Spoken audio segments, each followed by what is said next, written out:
no fund to take care of the education of those children or to take care of the welfare of those families. As a parliament, I'm very happy because I've seen many members of parliament.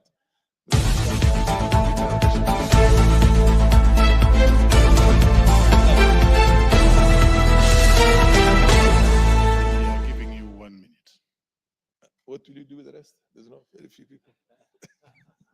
Anyway, too few of them are willing to. Anyway, let me say, we as members of parliament are so conscious of what happens to our own colleagues when they come in for one term and they lose out. And we see them out in the streets because we are pushing for them to get a certain minimum pension. That's why right now we want to contribute towards an insurance system which is going to give us at least a guarantee for our own health when we're out of parliament. That when you're out of parliament, you can still enjoy the medical cover that we have now. Think of a police officer, a young man, 30 years old, 28 years old, killed in the streets of Nairobi with a young family. His wife is 4 or 5 years younger than him. He's got 2 or 3 children himself. And here they are as orphans. Do we have a system to take care of those children? Do we have that? We don't. We don't. I think it's a pity that this bill at the stage it is and how limited it is in terms of the provision of the psychosocial services to the officers.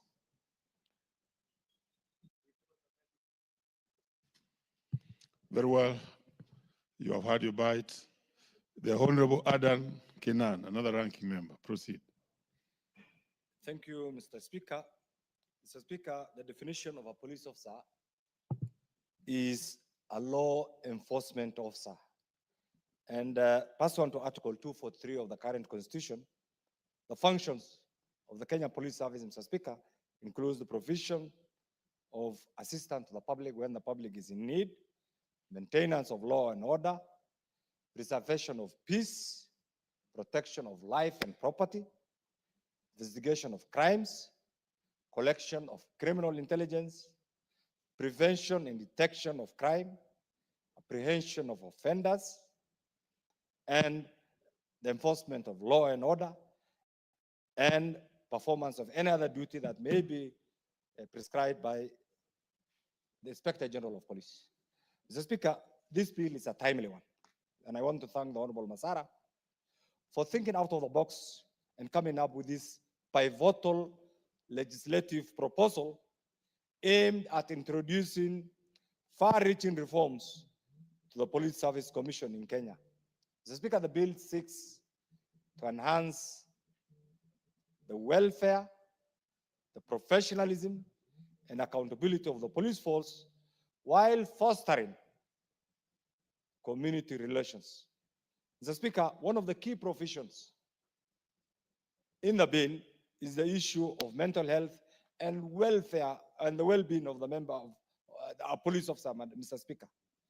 Recognizing the psychological toll of a police work, of a police officer, Mr. Speaker, this bill mandates the National Police Service to prioritize the mental health and well-being of police officers by implementing structured counseling, psychological support, and wellness programs. Mr. Speaker, it is true that our police officers have been neglected over the years.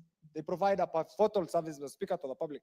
And Mr. Speaker, generally it said, a country without a professionally trained, adequately funded police is a country that does not have peace and tranquility. Mr. Speaker, this critical profession, Mr. Speaker, there are countries that over the years have even survived without a military force, but no country in the world has survived without police force. This being the case, Mr. Speaker, their work involves a very difficult job, Mr. Speaker, because they deal with the public, they deal with criminal element, and therefore part of their job is to manage criminal activities, collect, synthesize criminal intelligence, Mr. Speaker, and protect the public.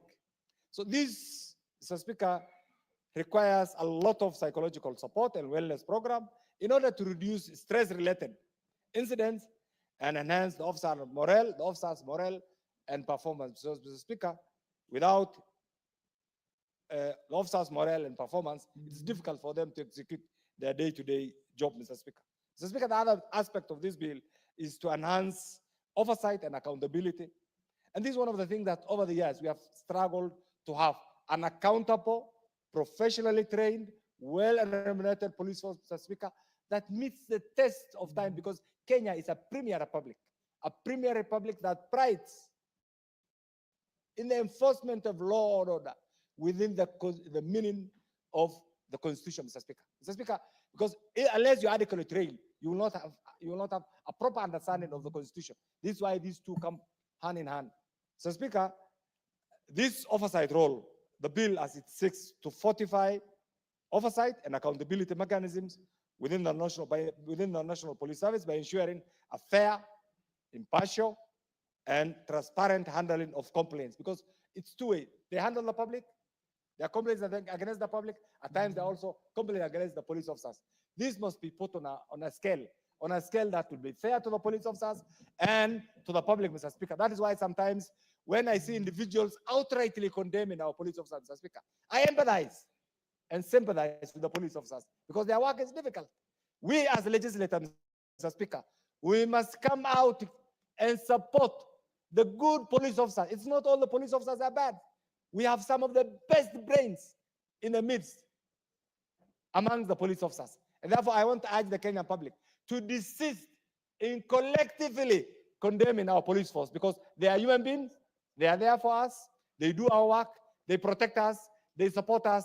We empathize under very difficult circumstances, Mr. Speaker. It's a high time that we as a parliament, Mr. Speaker, pursuant to Article 243, Mr. Speaker, go out of our way and adequately fund our police officers. That is the only way we can have an accountable, resilient, ever-ready police force.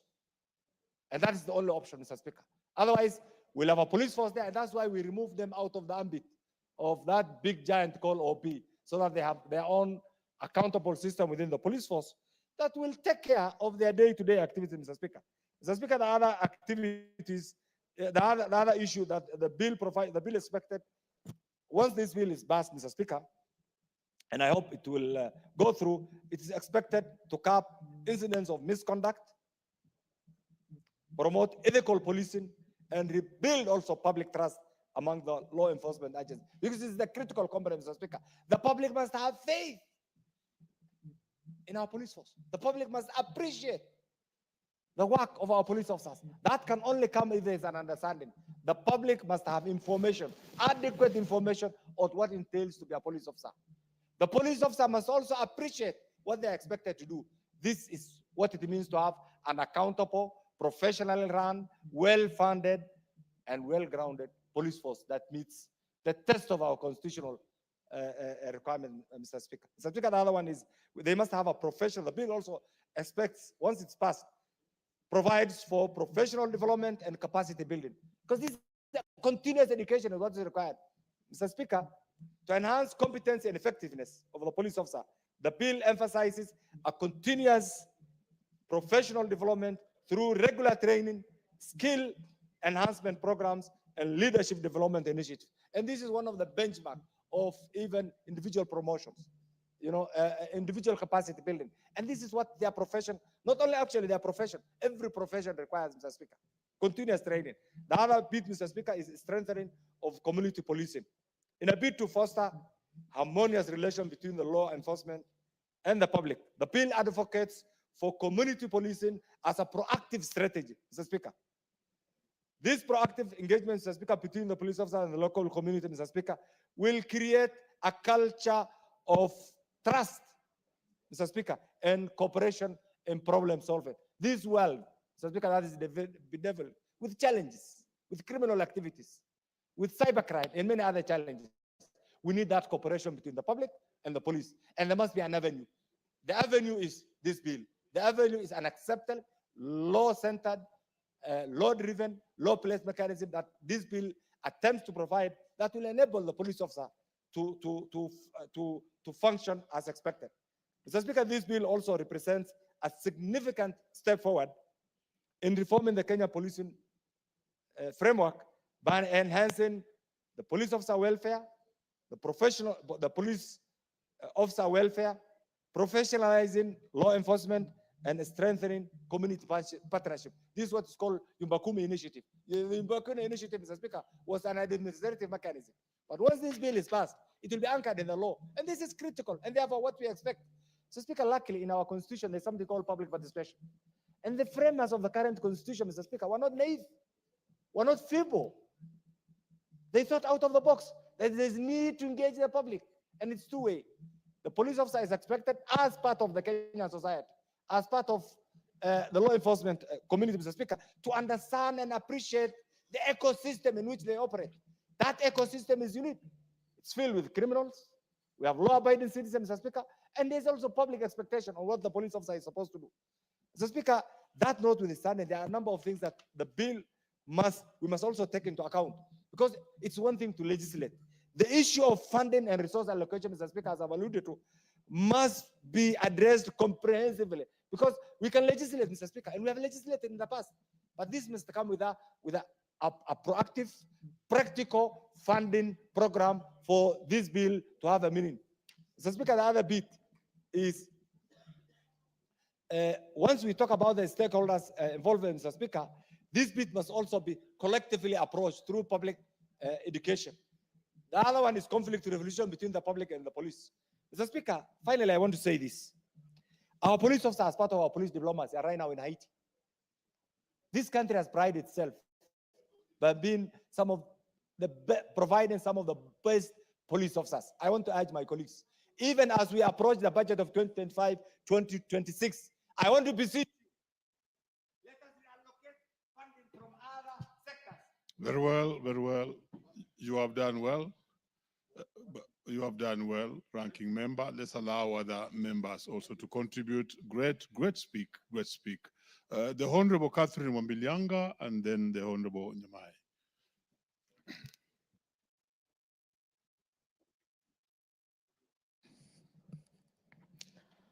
Thank you, Honorable Speaker.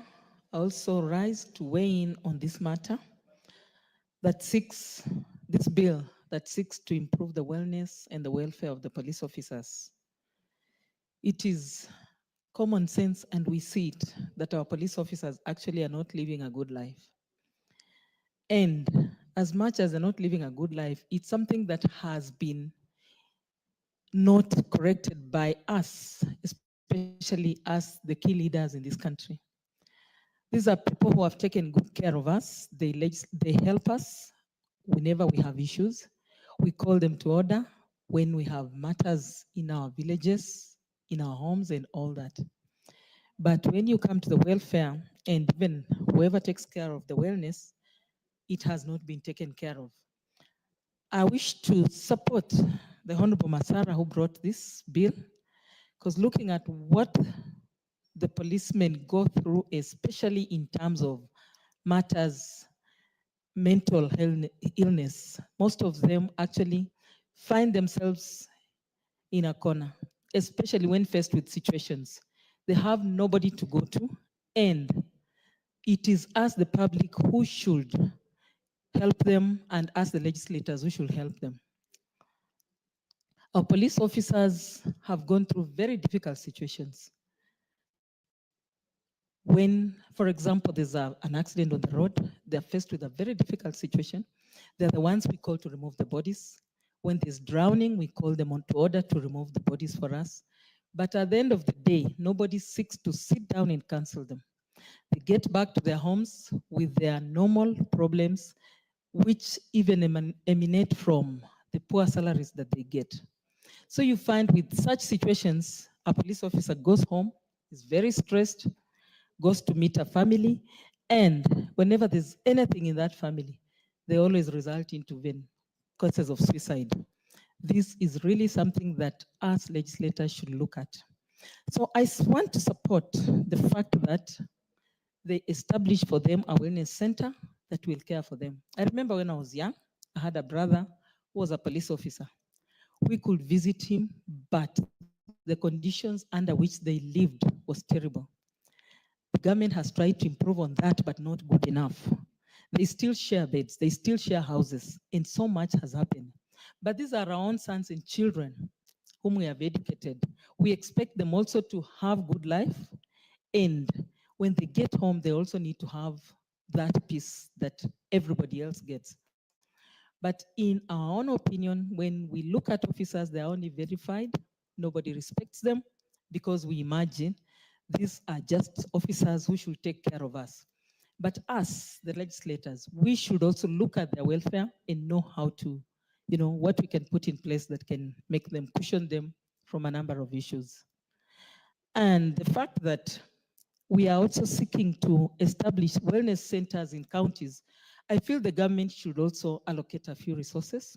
And to support the previous speaker who has just spoken, Honorable Kainan, we should even relegate some of the funds from other ministries and put to this police officers' welfare so that they have centers where they can go and have reprieve in such centers.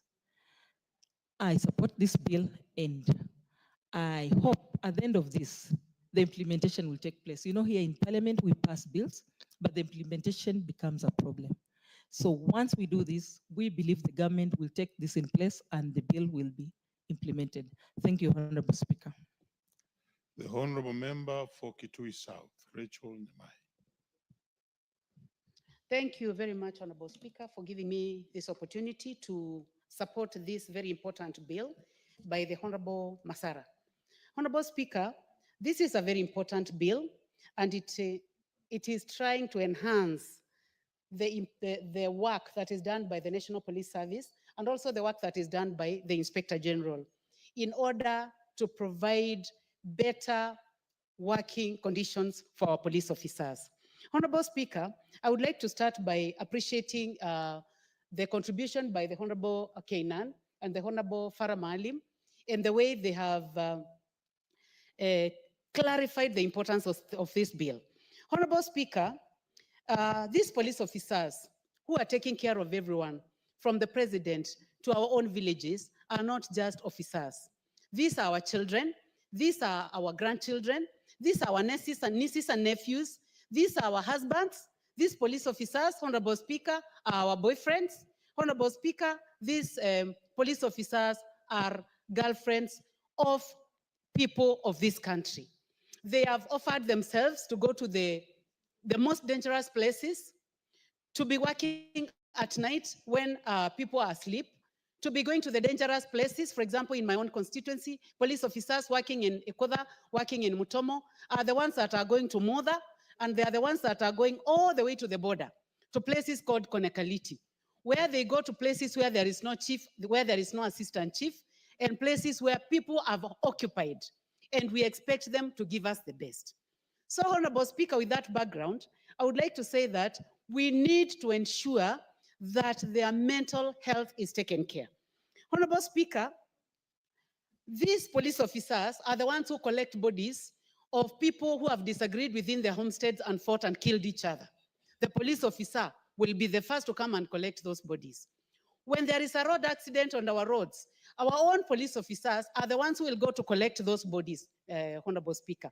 They may not even be getting the after service counseling to get those bad images off their minds. And they are doing it every other day. Honorable Speaker, when these police officers are exposed to all this collection of bodies all over the country, picking bodies that have decomposed, delivering them to city mortuary, I think that we need to make sure that we pass this Honorable Masara's bill to ensure that we provide the funding that is needed. We have a very good public service, police service commission, Honorable Speaker. We have very good officers, like the Inspector General of Police, Mr. Kanja, people like Masengeli, wonderful people, but what can they do without proper funding? So, Honorable Speaker, I would like to say that I support this bill that is going to ensure that our police, give me a minute. Please, Honorable, 2 minutes. Oh, thank you. So, Honorable Speaker, I would like just to say that in the interest of time, that we need to provide money for them. We need to ensure that these camps are properly equipped, not only with the equipment that is required for relaxation, but also the human resource that is needed to give them the training that they need. Honorable Speaker, also ensuring there is a proper link between the police officers and the community. And I hope that beyond this bill, we can even have an open day for our police officers within our sub-counties and within our counties, where they make use of this money that I hope that will be not only provided for by our budget committee, we would like actually to see that budget line provided for so that we can support that budget line and ensure that money is provided for them. So, Honorable Speaker, I would also like to see a situation where their retirement is properly planned, such that they are not so worried that they are working in far-flung places, and when they come home, they are not even sure of their benefits. So, Mr. Speaker, when we take care of these police officers, we will ensure that their families are taken their care, their children are taken care, and the community's well-being is good. Honorable Speaker, I would like to give an example of a young man from my constituency who has lost his job already. I have done a lot, Honorable Speaker, writing back and forth letters to the Inspector General. He was serving as a police officer. He went back home to find that his own wife is not at home, that his family has disintegrated, and because of that, he got into drinking. And I believe that what happened to him was not fair, because this is a sick man who is drinking alcohol out of frustration. So we need also to be careful with the disciplining of police officers, and I can see it's part of this bill, such that they are not just punished so harshly without establishing the reason as to why they have become indisciplined. So we need also to look at the issue of police who are drinking alcohol. Some may be drinking alcohol because of a situation that they find themselves in. So, Mr. Speaker, I support this bill fully, and I hope that it will be passed by this House so that we can provide the camps that are needed and have a situation where the mental health of our police officers is taken care. Thank you, Honorable Speaker, for the opportunity. Very well. The Vice Chair of the Committee on Security, Dido Razo.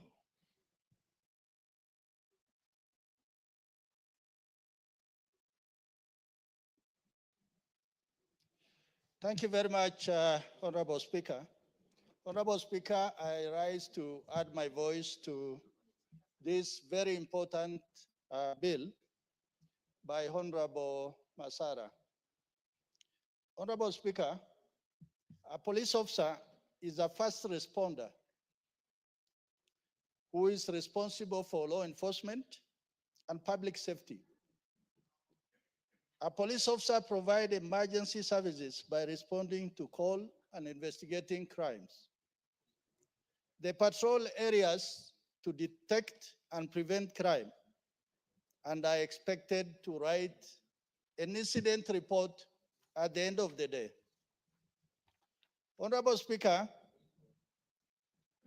as members of this House and as legislators and leaders in this country, I think if there is a profession that we have given a raw deal in this land, is for our men and women in blue. These are police officers. This amendment is progressive. It is also forward-looking. More importantly, it addresses three cardinal areas. First is about accountability across the police force. Secondly, it addresses the role of leadership, both about those who command police officers and men, and also about we as leaders in this country. What is our responsibility to have a good police service? Honorable Speaker, the second aspect of this bill It addresses the welfare and well-being of our men and women in police uniform. In odd hours, in rain in dusty areas, and in dangerous locations. These are men and women we call upon to provide public safety and security. Sometimes they are poorly armed, they are ill-equipped, and the terrain does not favor them. But because it is their duty, many people think that police service is about employment. It is actually a calling. In many developed countries across the world, the police are the most well-remunerated civil servants. Because when you try to describe the task or the work of a police officer, then you begin to feel that actually this man or woman does more than what the Salaries and Remuneration Commission thinks about. Honorable Speaker, recently, during demonstrations, riots, protests, attacks, and even incidents of rustling, this particular force was the most blamed, blatantly. But little did we experience people coming out to say, yeah, okay, we know what happened to demonstrators, but what about the police officers and men who are keeping peace in a particular area on that day? There are those who lost their lives. There are those who lost arms and legs. And there are those who have lost loved ones. Honorable Speaker, as a former military officer and a distinguished one for that matter, in a day, those men and women of the police force, when they are on a beat, in whatever part of the country, they go through so much. They recover dead bodies, bodies that have been thrown into pit latrines, bodies that have been thrown into sewages. They are the ones who will go to the morgue to identify bodies. And in the end, as a result of that, these men and women go through serious post-traumatic stress disorder. We appreciate it with minimalism because we think it is normal and it is their job. But these are fathers, husbands, brothers, sisters. So they are human beings at the end of the day who will appreciate soothing words for somebody to say, thank you, well done, it is okay. So when this bill came up before our committee, we really thought through it. We called the stakeholders, and we were also amazed at the input in terms of appreciation, because we did not just look at only the men and women in blue, but also on the other side, from the civilian side, who gave us very serious input in terms of going forward, how do we professionalize our police force? In terms of training, of commanders, of constables, so that they are able to do their job, but at the same time, they remain accountable to those people they are supposed to protect and defend and look after them. When you look at the job of a police officer, they give the ultimate sacrifice by putting their lives on the line. Today, when you look at social media, there's an incident in Northeastern where a police vehicle has been hit by an IED, and some of them were injured. But for people who are just looking at that on the social media, they'll think that they were careless or they didn't have the right vehicles and all that. But on the other side, a family has lost a loved one, and soldiers and commanders have lost their colleagues, comrade in arms. So that is why the issue of psychosocial support that has been overlooked for too long must begin to be addressed, starting from a police station all the way to the highest command level. Because if we don't do that, then we are going to lose very good men and women who will have substantial contribution to the life and well-being of our country. Honorable Speaker, during our interaction, one of the things we found that must be done is the issue of uniform, medical support, insurance, pension, housing, ration, protective equipment. Among those things that must make our police effective, professional, and efficient in them carrying out their duties. Finally, Honorable Speaker, there are words that have been used to describe the men and women in blue: determined, strong, ambitious, brave, hero, selfless, courageous, friend, daring, responsive. These are verbs that have been used how a policeman or woman carry out their duties by putting their lives on the line. The Honorable Karoli Omondi. Okay, the Honorable Peter Kihungi.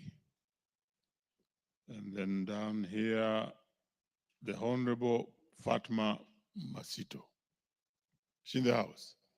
I'm here. Proceed, speak. Yes.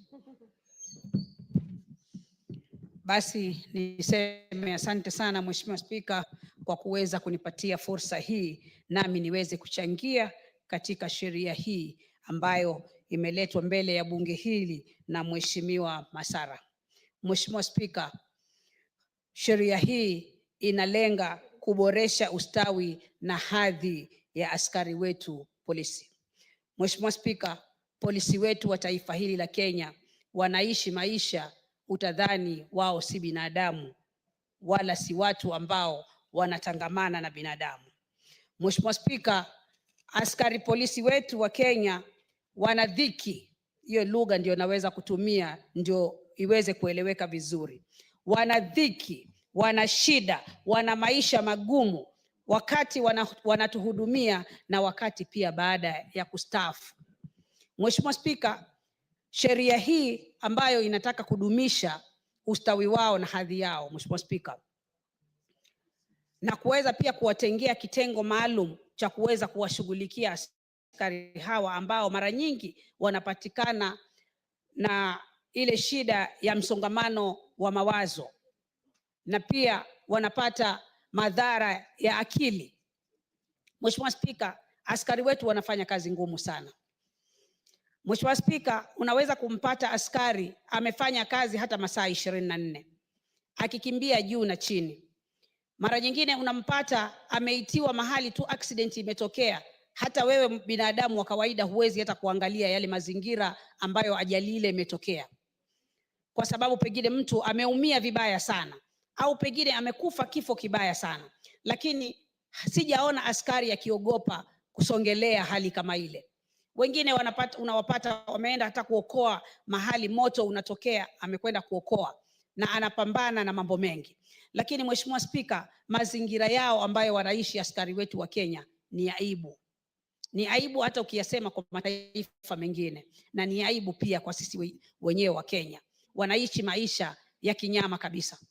Mheshimiwa Spika, unampata askari amepatwa na msonga mawazo kwa sababu hata familia yake mwenyewe inamshinda kuihimili, kwa sababu kwanza mshahara ni duni, pili hawezi kupata matibabu mazuri, tatu hawezi kupatia watoto wake elimu nzuri. Basi Mheshimiwa Spika, maisha yakiwa kama hivi, askari utapata wanajihusisha na mambo mengi. Wengine unawapata wameingilia ulevi mpaka amekuwa mlevi mbwa, Mheshimiwa Spika, kwa sababu anafikiria leo hii mimi nimeshinda kazi tangu asubuhi mpaka jioni, lakini mshahara mwisho wa mwezi hata huwezi kusema utamtosha, hata wiki moja hauwezi kumtosha. Wanaishi maisha, anakopa, mwisho wa mwezi akipata mshahara, Mheshimiwa Spika, analipa tu madeni na anaanza tena alifu kwa kijiti kwa lugha ya Kiswahili. Yaani anaanza moja tena. Anaanza moja kukopa mpaka ikifika tarehe 30 akipata mshahara analipa madeni yale na anaendelea kuishi. Haya ni maisha aina gani, Mheshimiwa Spika? Ukilinganisha na ile kazi ambayo askari polisi wetu wanaifanya ndani ya taifa hili, Mheshimiwa Spika. Mimi naunga mkono sheria hii iweze kudhibiti, kwa sababu askari ni ndugu zetu, ni baba zetu, ni kina dada zetu, ni marafiki zetu, tunaishi nao vizuri na wanatufanyia pia kazi nzuri zaidi. Kwa hivyo Mheshimiwa Spika, niunge mkono sheria hii ikipitishwa, na ninatumaini itapitishwa na bunge hili, iweze kusaidia hawa ndugu zetu. Mheshimiwa Spika, asante sana kwa kunipa fursa hii. The Honorable Edith Nyenze. Thank you, Speaker, for giving me this opportunity to air my views on this bill on Police Service Commission. And let me take this opportunity to also congratulate our colleague, Honorable Masara, for this good bill. I note that this bill is a bill that aims at strengthening what you already have, especially on the mandate of the National Police Service Commission in addressing the mental health and well-being of the police officers. And this bill establishes psychosocial units and also programs whose aim is to promote the mental health and well-being of police officers. The bill is actually trying to insert a clause into 12A, which requires a police commission to provide police officers with some mental health services. And this bill requires the commission to establish well-equipped centers in offices, in camps, in their training colleges, and communities for police officers to receive psychosocial services. Madam Speaker, I note that apart from this, our police officers do a lot of work. They are actually exposed to harsh environments, where they actually not even been trained in, to environments which are harsh, and especially this day in age, with our current social media, the police officers are actually badly exposed. So apart from creating these centers, it's also good to note that we need to also improve their personal emoluments. Their salaries are sometimes very low. They stay in very bad houses. Even though this one has been talked about for a long time, nothing much has been done as concerning their housing and also their salaries as needs to be improved. So this psychosocial support is very important because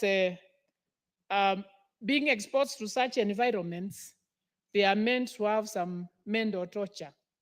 Some of them go to some ash areas and they stay in such areas for months without even taking leave.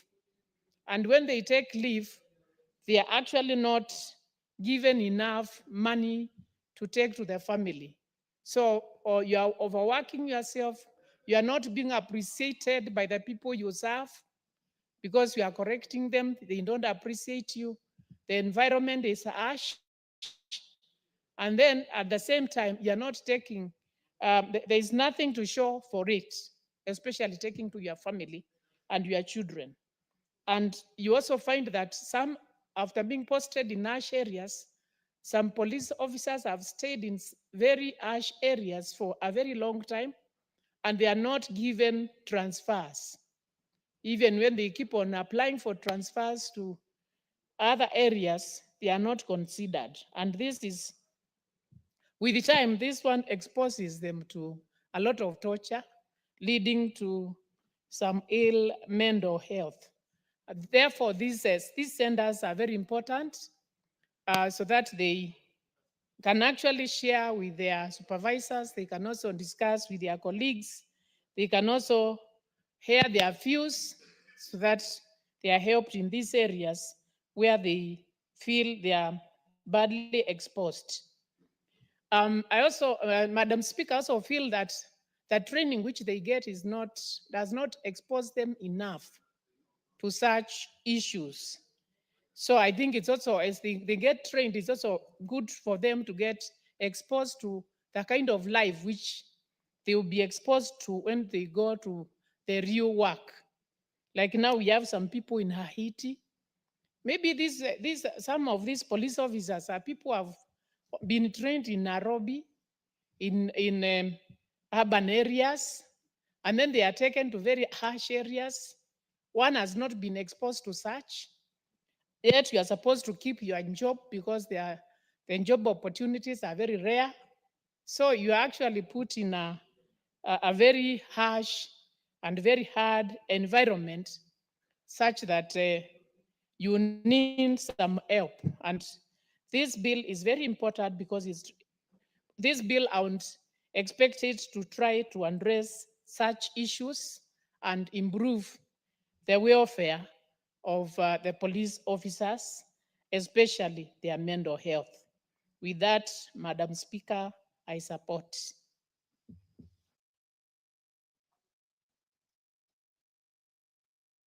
Thank you. Thank you, Honorable Nyenze. The Honorable Mary Wamaua, member for Maragua. Thank you, Madam Speaker, for giving me this chance to contribute to this amendment bill of the National Police Service. Madam Speaker, as I support and congratulate Peter Masala, I also want to say that I support all my colleagues in whatever they are saying, because it is true, we need the establishment of the psychosocial support centers, especially starting with the county, so that at least we can be able to address mental health challenges within the force by promoting professionalism, stability of the mind, and also accountability. Madam Speaker, it is not only in the police force that we need these psychosocial support centers. If it were possible to the government, we would start them in all the sectors that we have our people working. Madam Speaker, you bear me witness that as we study today, there are so many issues that people are coming across, starting with the economic hardships, the social media and online pressures. Madam Speaker, the relationship and family struggles that we have. Also the workplace stresses that we usually encounter as we try to work. Substance abuse and unhealthy coping mechanism, Madam Speaker, and also the health issues and lack of access to mental health care. Madam Speaker, all these are issues that are making our people who are working, not only the police officers, really to need the psychosocial support centers, because it is from these that we shall be able to speak to the mind, to guide and counsel, and even to get closer to many of our people who are getting affected out of all what surround some of the areas that I've talked about. Madam Speaker, you'll find that depression is not only in the police officers and the other people who are working for this government, but you're also getting it in our children, those in secondary schools, in universities, and also in the primary schools. Because when it touches on the economic hardship, and the parents have been hit by this, and their children are in the universities and they require the basic needs and they cannot be able to be provided by the parents, then you get these children undergoing such problems, equally to those who are in secondary school. Madam Speaker, long time, when we were in primary school, we did not have this, like the way it has described, out of the issues that there are today as compared with that time. And therefore, Madam Speaker, I can say without any fear or contradiction that this bill is very crucial to be amended so that our Kenyan police officer who are witnessing troubling increase in suicide cases amongst their ranks due to the factors that I've said can really be addressed. The proposed amendment, Madam Speaker, provides structured mental health support, potentially reducing incident of erratic behavior linked to the mental distress. Madam Speaker, this is very crucial to the people whose work is to protect us. And thus, we should start by, first of all, looking at their mental well-being first, so that we can enable them to serve the country better. Madam Speaker, you can imagine a police officer who is already mentally depressed and he's being waited to deliver work during the day, maybe less a bit, and at times, because we still have shortages of staffing, to wake up at night and still go on patrols to protect our people. Madam Speaker, this is not an area that we can forget, bearing in mind their work is to make sure that there is security while we are asleep in our businesses and in our working places. And therefore, since this is a constitutional right to each and every Kenyan, then you know we really need, as we go to other sectors, we really need to start with our Kenyan police officers. Therefore, that is why I want to congratulate Honorable Peter Masara for having thought about this, so that the moment we start with this, because I know it's going to yield good fruits, then as a government, we should think of how it can trickle to other sectors so that at least we can be able to fight the depressions and the stresses in our working areas. Madam Speaker, I know we have such places in our hospitals, but purely on the level 4, 5, and 6, which are not everywhere. Therefore, if we can say in each and every county we start, then we shall be assisting some of the areas, the little that there is, to address the psychosocial in our hospitals. So, Madam Speaker, I want to say I support this and request, when this motion goes through, let it be fast-tracked so that it can be implemented to make sure that whatever we are bringing out as areas that are affecting our police officers and others in different working places can be addressed. So, Madam Speaker, I support.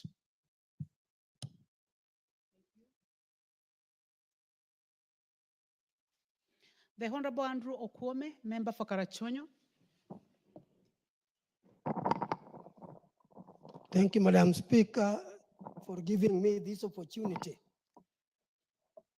Now, let me first say that the work of police is extremely essential, important, and very, very necessary. And I say so believing that we are not treating our police force or policemen in a manner commensurate with what they do for us. These are people who face danger every moment they are on duty.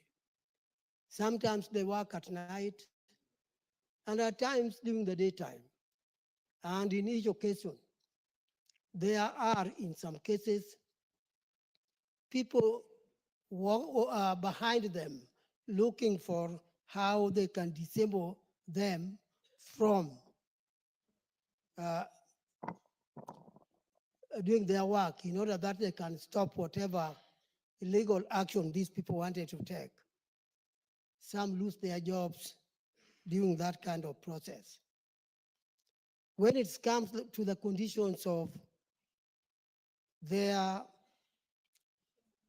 living, Madam Speaker, some live in what it is shameful to think of as residential houses.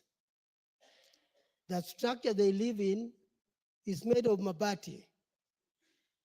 The floor is sometimes cemented, and at times it is bare soil that is just made at least to enable them put their beds or mats on. All these are very frustrating conditions. The people's attitude on police needs some corrective action. Some people think of police as enemies, not realizing that they are not really enemies. Those who think of them as enemies are criminals. Those who think as their enemies are maybe drivers, because they want the drivers to move their vehicles systematically and legally. Although they have something to say which is corrective on the policemen themselves, and that is the bribes that occurs occasionally with some of the policemen. Madam Speaker, I cannot emphasize much more on the problems the police face. But one thing I must say is on the positivity. The policemen are providing security for us. People just realize their importance when a problem occurs. Under such cases, everybody's looking for a policeman to come and bail him out. That's when people know the importance of policemen.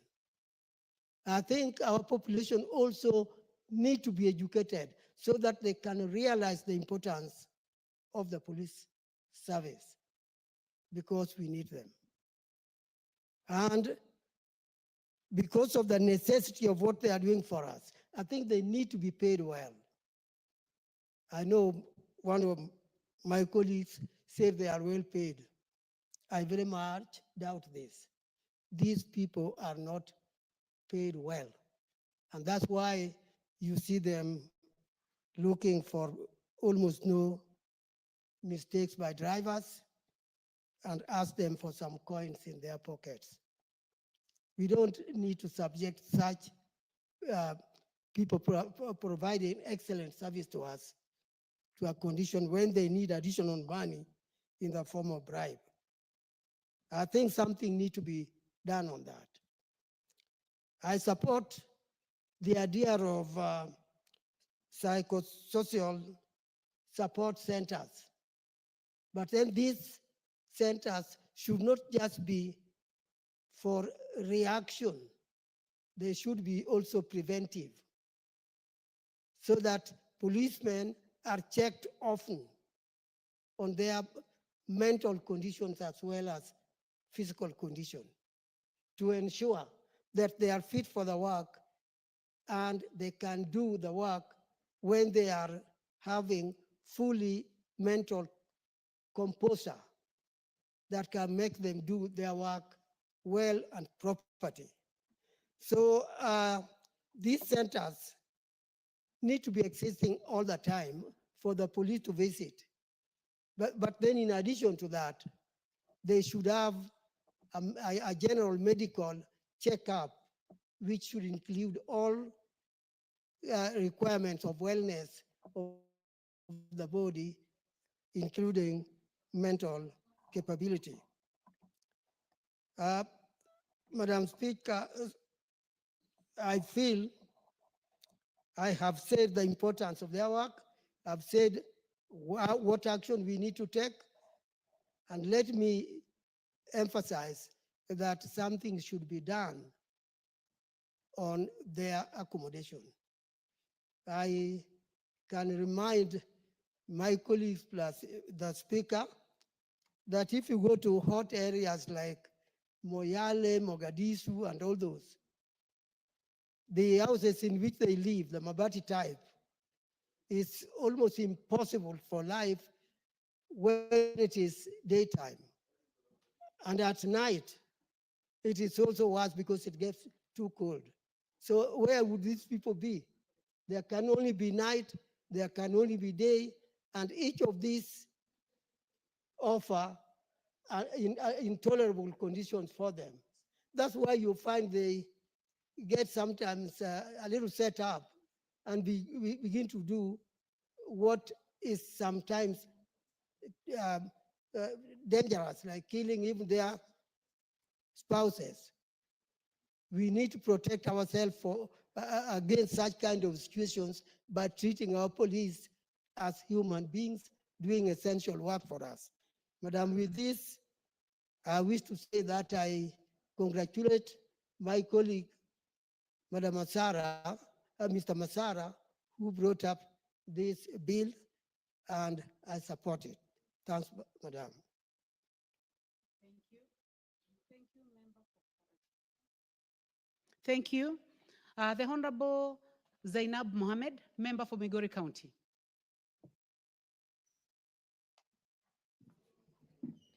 I thank you, Madam Speaker, for the opportunity you've given me. I would like also to give my voice on the National Police Service Commission Amendment Bill 2024. I do support it in totality, and I would like to say that it is a bill that every Kenyan, I am very sure, would be positive about.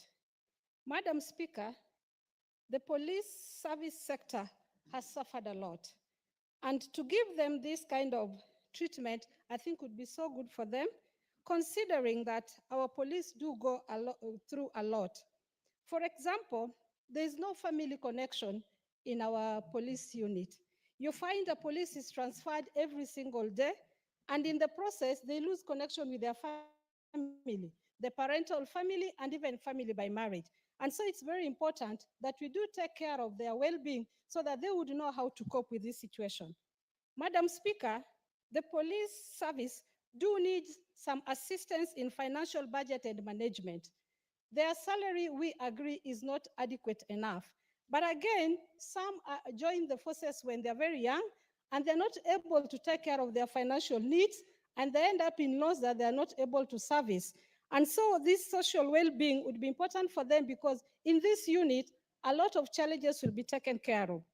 Madam Speaker, we do agree, all of us, that whenever our service go to give service to this country, our police, they do go through trauma, either directly or indirectly. In a situation where you lose a colleague is shot next to you, you have to carry that colleague, and by the end of the day, they have a hard heart, but by the end of the day, their heart is also soft. And so they go through stress, considering that he has lost a friend or she has lost a friend, and she thinks of the next day, maybe it will be her going. And she look at the family of this person who has left them, and this again do torture them directly or indirectly. I believe that if this center is established, such problems will be taken care of, but not solved completely. Our police, because of the Kenyan people, some of us also do bring their self-esteem down. There are situations where, unfortunately, you have used substances that change the mindset. Example is alcohol or drugs.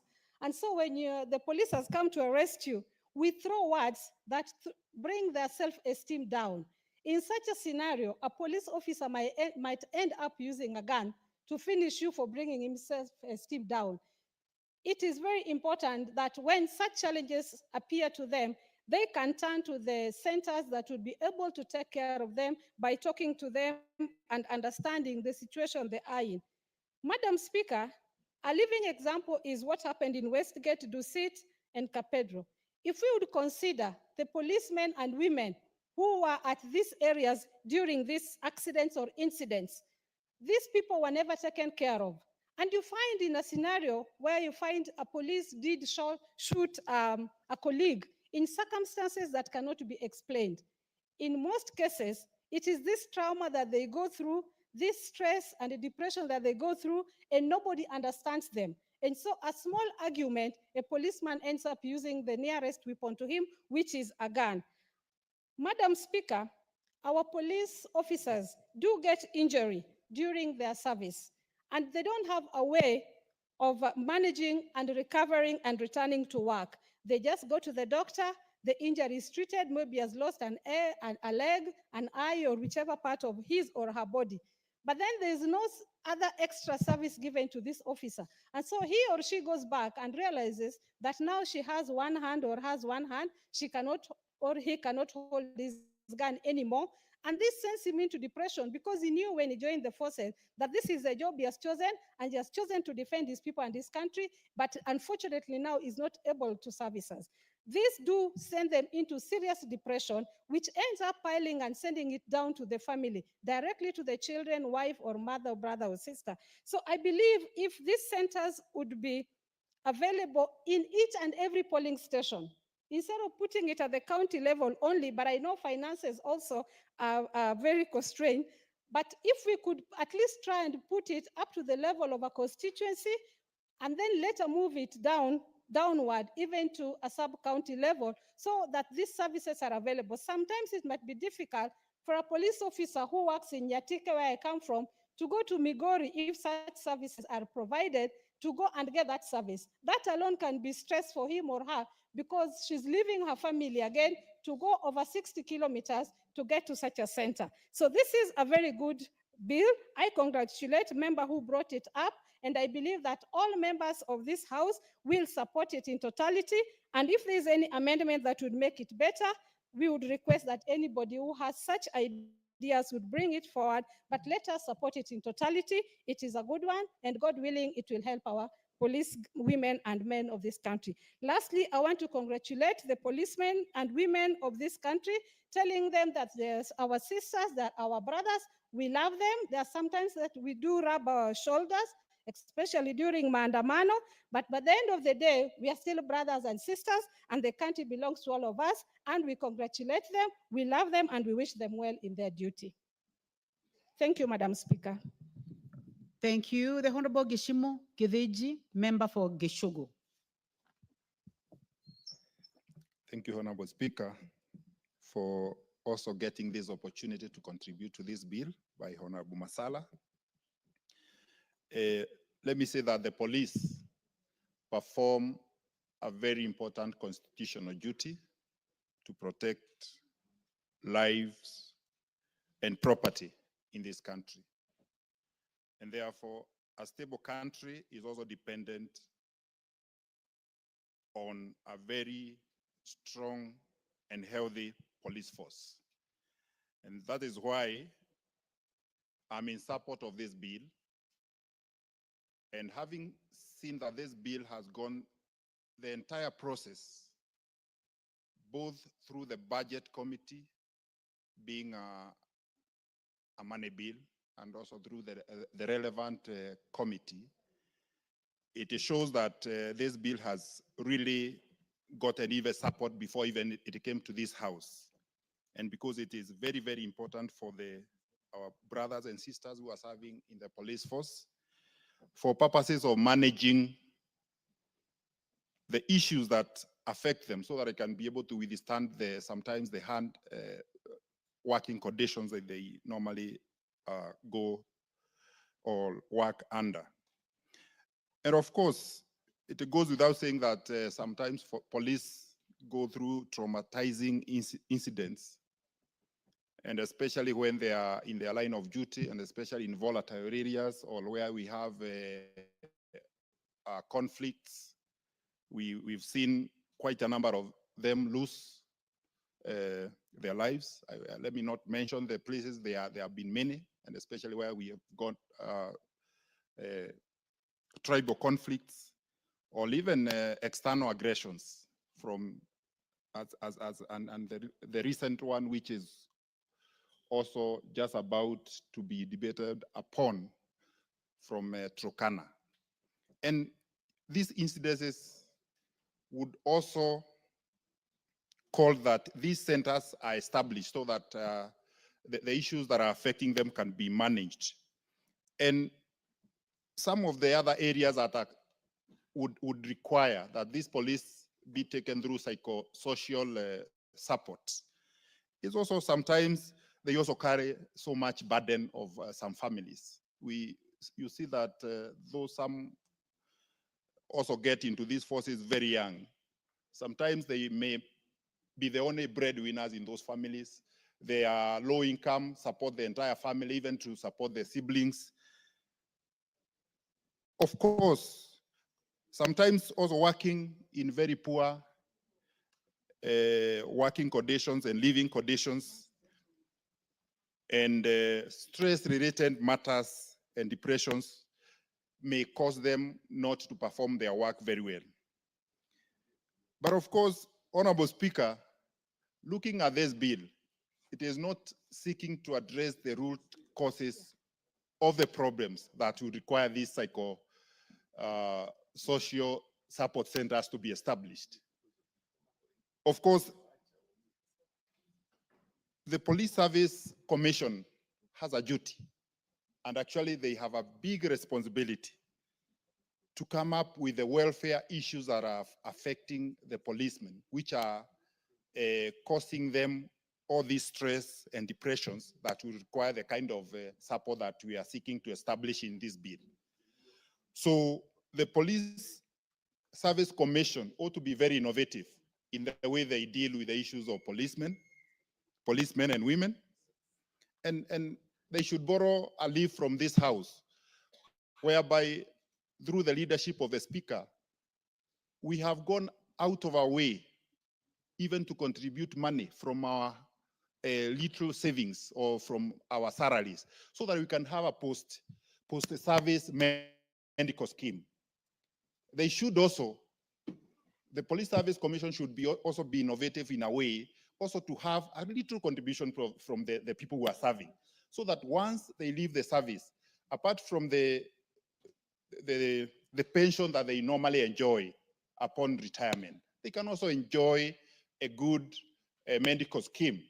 And that will call for a very little contribution every month so that these police officers can live a good life thereafter after retirement. They should also come, the Police Service Commission should also come with a way of how families can be supported after losing their loved ones while serving on the line of duty.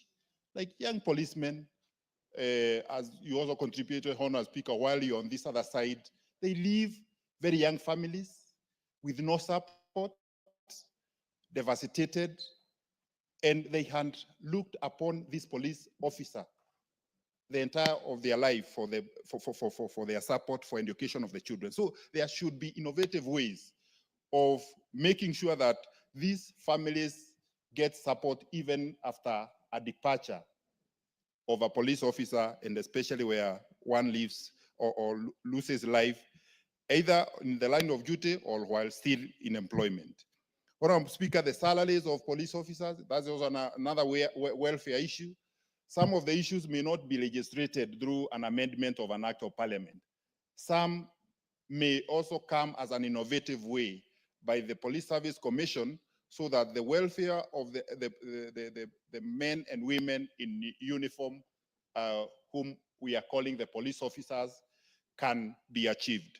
So, Honorable Speaker, I beg to support, and I believe there is a lot more that needs to be done, because this center will only look at the issues, the affected people, or the most likely to be affected. And finally, Honorable Speaker, let me also propose that after establishing the county psychosocial support centers for the police officers, I think we also need to have others established in due course and as resources may allow, even at the sub-county level, to avoid police officers going long distances. We have some sub-counties which are too huge, and the police officer may not even have money, may not have even a vehicle to take them far and wide to seek for these services. So with time, I think this is a good start, but with this time we can be able to escalate or to devolve them further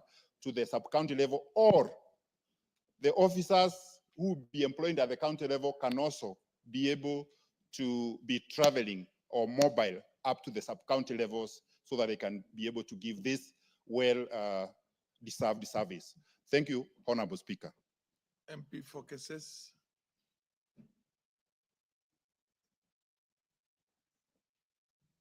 Thank you so much, Mr. Speaker, for giving me an opportunity to also put in my support to this particular amendment on the National Police Service Amendment Bill, Section 12, that is seeking to address the very needy issues that affects our officers in line of duty.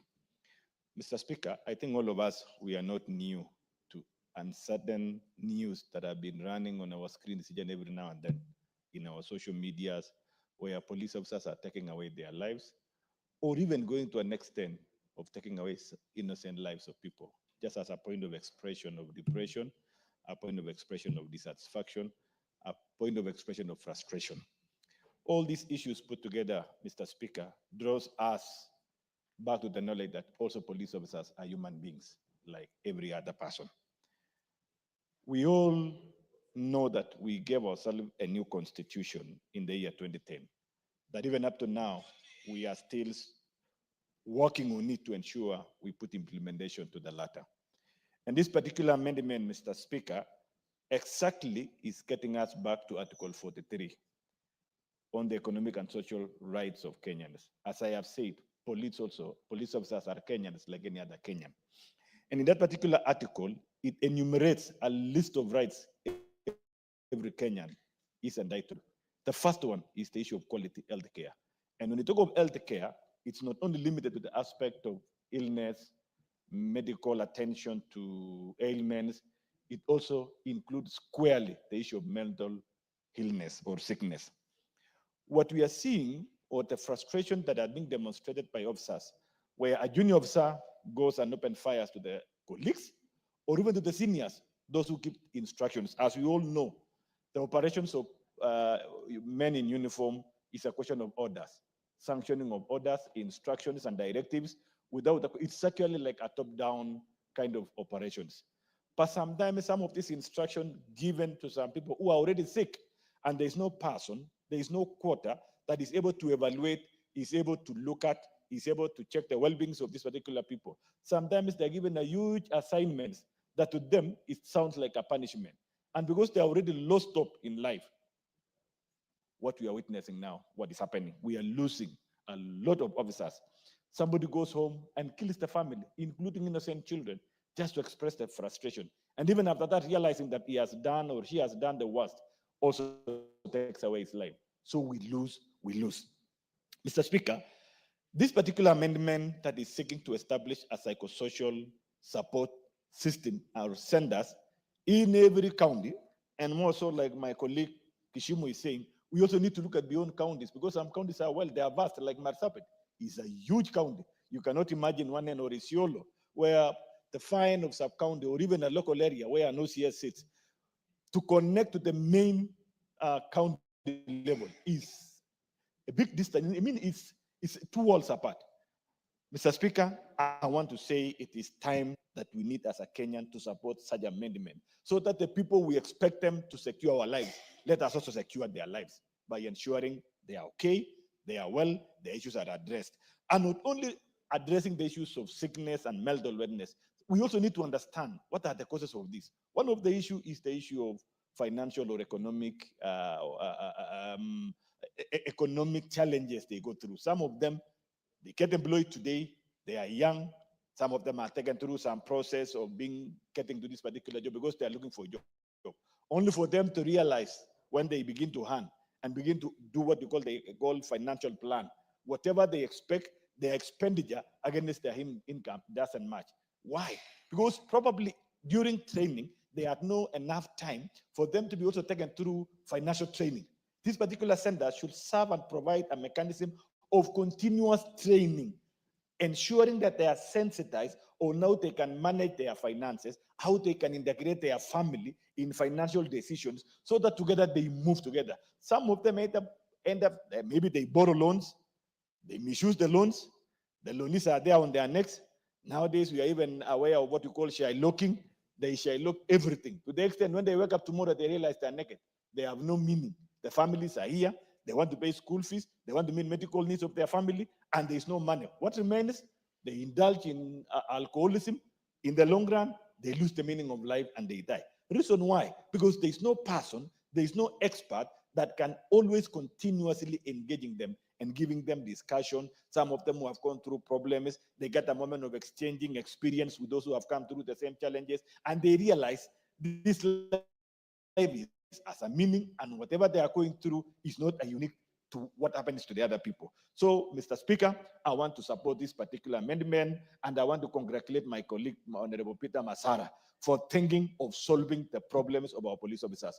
Could be, maybe because most of the time I know my colleague on the other side, Anarico, the other day they were singing Manene ya Mandamano, and they know the problems they are taking through police officers. But I'm happy today, they also know that the police officers are our children, and we need to cater for their interest, that when they come and facilitate their demonstrations, sometimes they go overboard. They also affected through tear gas, stoning, and in the long run, they get frustrated. You welcome Mr. Speaker today when there's Mandamano, and you find the police officers the whole night, they are stayed in the field there. They don't get food, they don't get enough sleep. Tell me, and they're human beings. So this particular support, I want to stand to say I support, and not only support, we also now need to look at beyond it and resource it well. This particular house need to look at that particular department, and we want to cost it well and give sufficient resources, because it will be meaningless to establish a center without resources, without enough money, without enough personnel, without enough experts. It will be meaningless. So let us create it here and ensure, as we are discussing even budget policy statement and future budgets, let's give it the attention it deserves. Thank you so much, and I want to support this particular amendment. Honorable Kosgei, nominated. Thank you, Mr. Speaker. Beg your pardon. I wish on the onset to support this amendment bill by my friend Masara, touching on very important members of our society that we cannot overemphasize the importance of the role the police officers play. Mr. Speaker, when we talk about psychosocial support, we are talking about their emotional well-being. We are talking about their social life. We are talking about their mental state and well-being. We are also referring to their spiritual needs because they are human beings. We would have to build a resilience in them and hope and a sense of national pride. Mr. Speaker, it cannot be overemphasized, and I think this House should treat it as one of the very important aspects of our society because it touches on our security, both personal and as internal security within the country. What these officers faces in the field, managing through their roles. For example, there are 4 basic roles all over the world. It is the same: to enforce the law, to prevent or deter crime, provide emergency response, and provide support system services required by the society. In their line of duty, they face circumstances that affect them as people. So I wish to appeal to us as a society, because my colleagues have contributed and prosecuted in details some of the areas that needs to be addressed when we talk about county centers. I want to talk about our attitude towards police officers as citizens of this country. We need to look at them and appreciate that they are doing what we would have done individually, and that is to provide security for ourselves, our children, our properties, and our country. What we need to do, because I hear a lot, Mr. Speaker, when some groups call some social movements, we are addressing the police as if they are the enemies of progress, and they address the police as the impediment of freedom. I wish to use this opportunity that as we think about supporting them, we must change our attitude towards police. After independence, we used to think of police being the force of colonial masters. And when we see them, we saw them at that time, during our time, when we were young, we saw police as enemies because they represented a regime that oppressed us. But we are an independent country. We must be proud of our country. What we see in the global north, the way they respect their police in their time and when in time of duty, as they fulfill their roles, they are respected as they implement the law. So let us keep also to the line of taking the pride of being proud of our own country and respect the law. With that, Mr. Speaker, I support this motion. Thank you. The MP for Kenya South, Gideon Kimayo.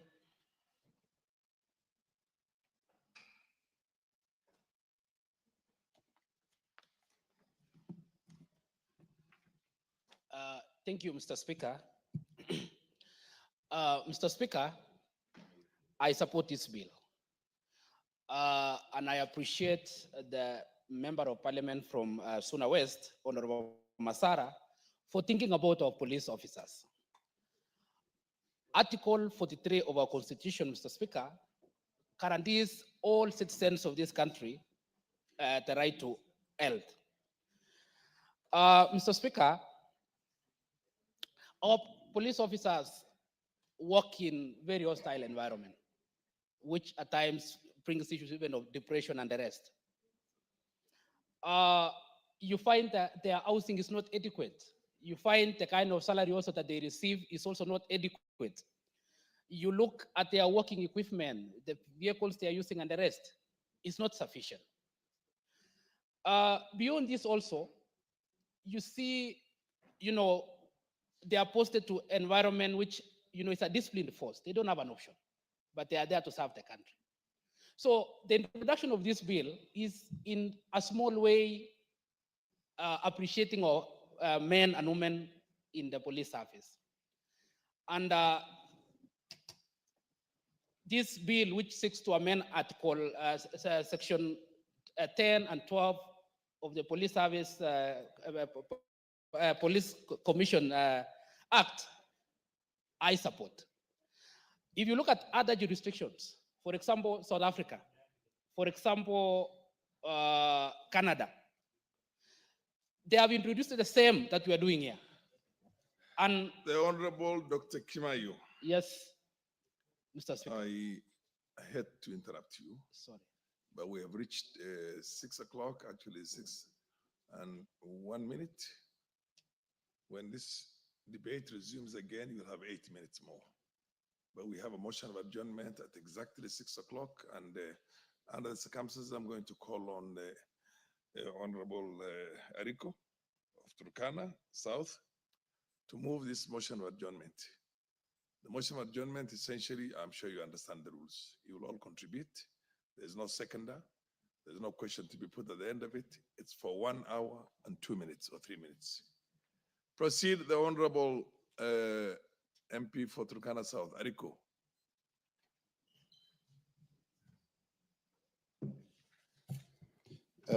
Thank you, Honorable Mr. Speaker, for according me this opportunity to raise my voice on this matter of Tadanyang massacre. Honorable Speaker, on behalf of myself and my family, the people of Turkana South and the greater Turkana nation, I would like to extend my deep sympathies and condolences to the families of the bereaved in the Tadanyang massacre. May God bless their souls. Mr. Speaker, on 22nd February 2025, more than 20 fishermen lost their lives and a significant number reported missing following an ambush by suspected Ethiopian militia, popularly known as Dasanach in Tadanyang, Turkana County. The militia targeted fishermen who were unarmed as they were fishing at a place known as Lope Mukat and Atira near River Homo. Mr. Speaker, it is reported that during the incident, there was intermittent network blackout within the area that interfered communication, hence delayed rescue of the residents. It should be noted that Dasanach is an Ethiopian community living in Tadanyang area and share the same economic activities with the Turkana people. Tadanyang is situated at the shores of Lake Turkana on the northern side and very close to the Kenyan-Ethiopian border, and has faced perennial conflicts and insecurity over the years. The first incident that we can account for happened in 2011. As per the government records, remember, Mr. Speaker, government records may not be true. They normally understate the numbers. In 2011, 43 people were killed by the militia. And again in 2020, Merile bandits, suspected to be from Omo in Ethiopia, attacked residents again in Tadanyang with an intention of raiding livestock.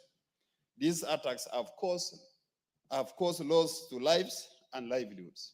Again, in 2021, a massacre occurred where foreign militia killed 37 Turkana pastoralists inside Kenya territory. Remember again, Mr. Speaker, these figures are understated. Honorable Speaker, the security situation has severely disrupted essential services in the area, significantly impacting development in the region. The current attack has led to the loss of lives and property. You can imagine 16 boats were taken away. They promised to return 5, which they have not yet returned today. Honorable Speaker, June, you can also remember the failure of the government because the government has been ignoring some of these conflicts. Either the government has been ignoring or it is always about smoothing strategy just to calm the situation. Remember again here in this house, we raised a statement. A member of parliament for Turkana Central raised a statement in June 2024, where Kenya Wildlife Service guards killed a fisherman while trying to make his end meet, and no action has been taken by the government. There is a need for the government to put measures in place to enhance economic activities under the blue economy. Mr. Speaker, the neighboring countries, communities have encroached the Kenyan land at the expense of peace, with the support of their authorities in all their endeavors. The Kenyan government has always ignored or just applied smoothing strategies in addressing such a critical matter. Mr. Speaker, I've identified a number of challenges this community is experiencing. And one of the challenges is the poor network connectivity within that particular area. Surveillance board for the Coast Guard is just one with a small capacity. Surveillance Coast Guards are only 8. You can imagine all that terrain across the lake. It's only 8 guards with one boat. A few empowered NPR, leave alone these other uniformed officers who are well versed with the terrain, are very few with no infrastructure to provide security in the area. Alternative sources of livelihood, which is livestock for these fishermen, has been continuously affected by banditry perpetrated by the same militias.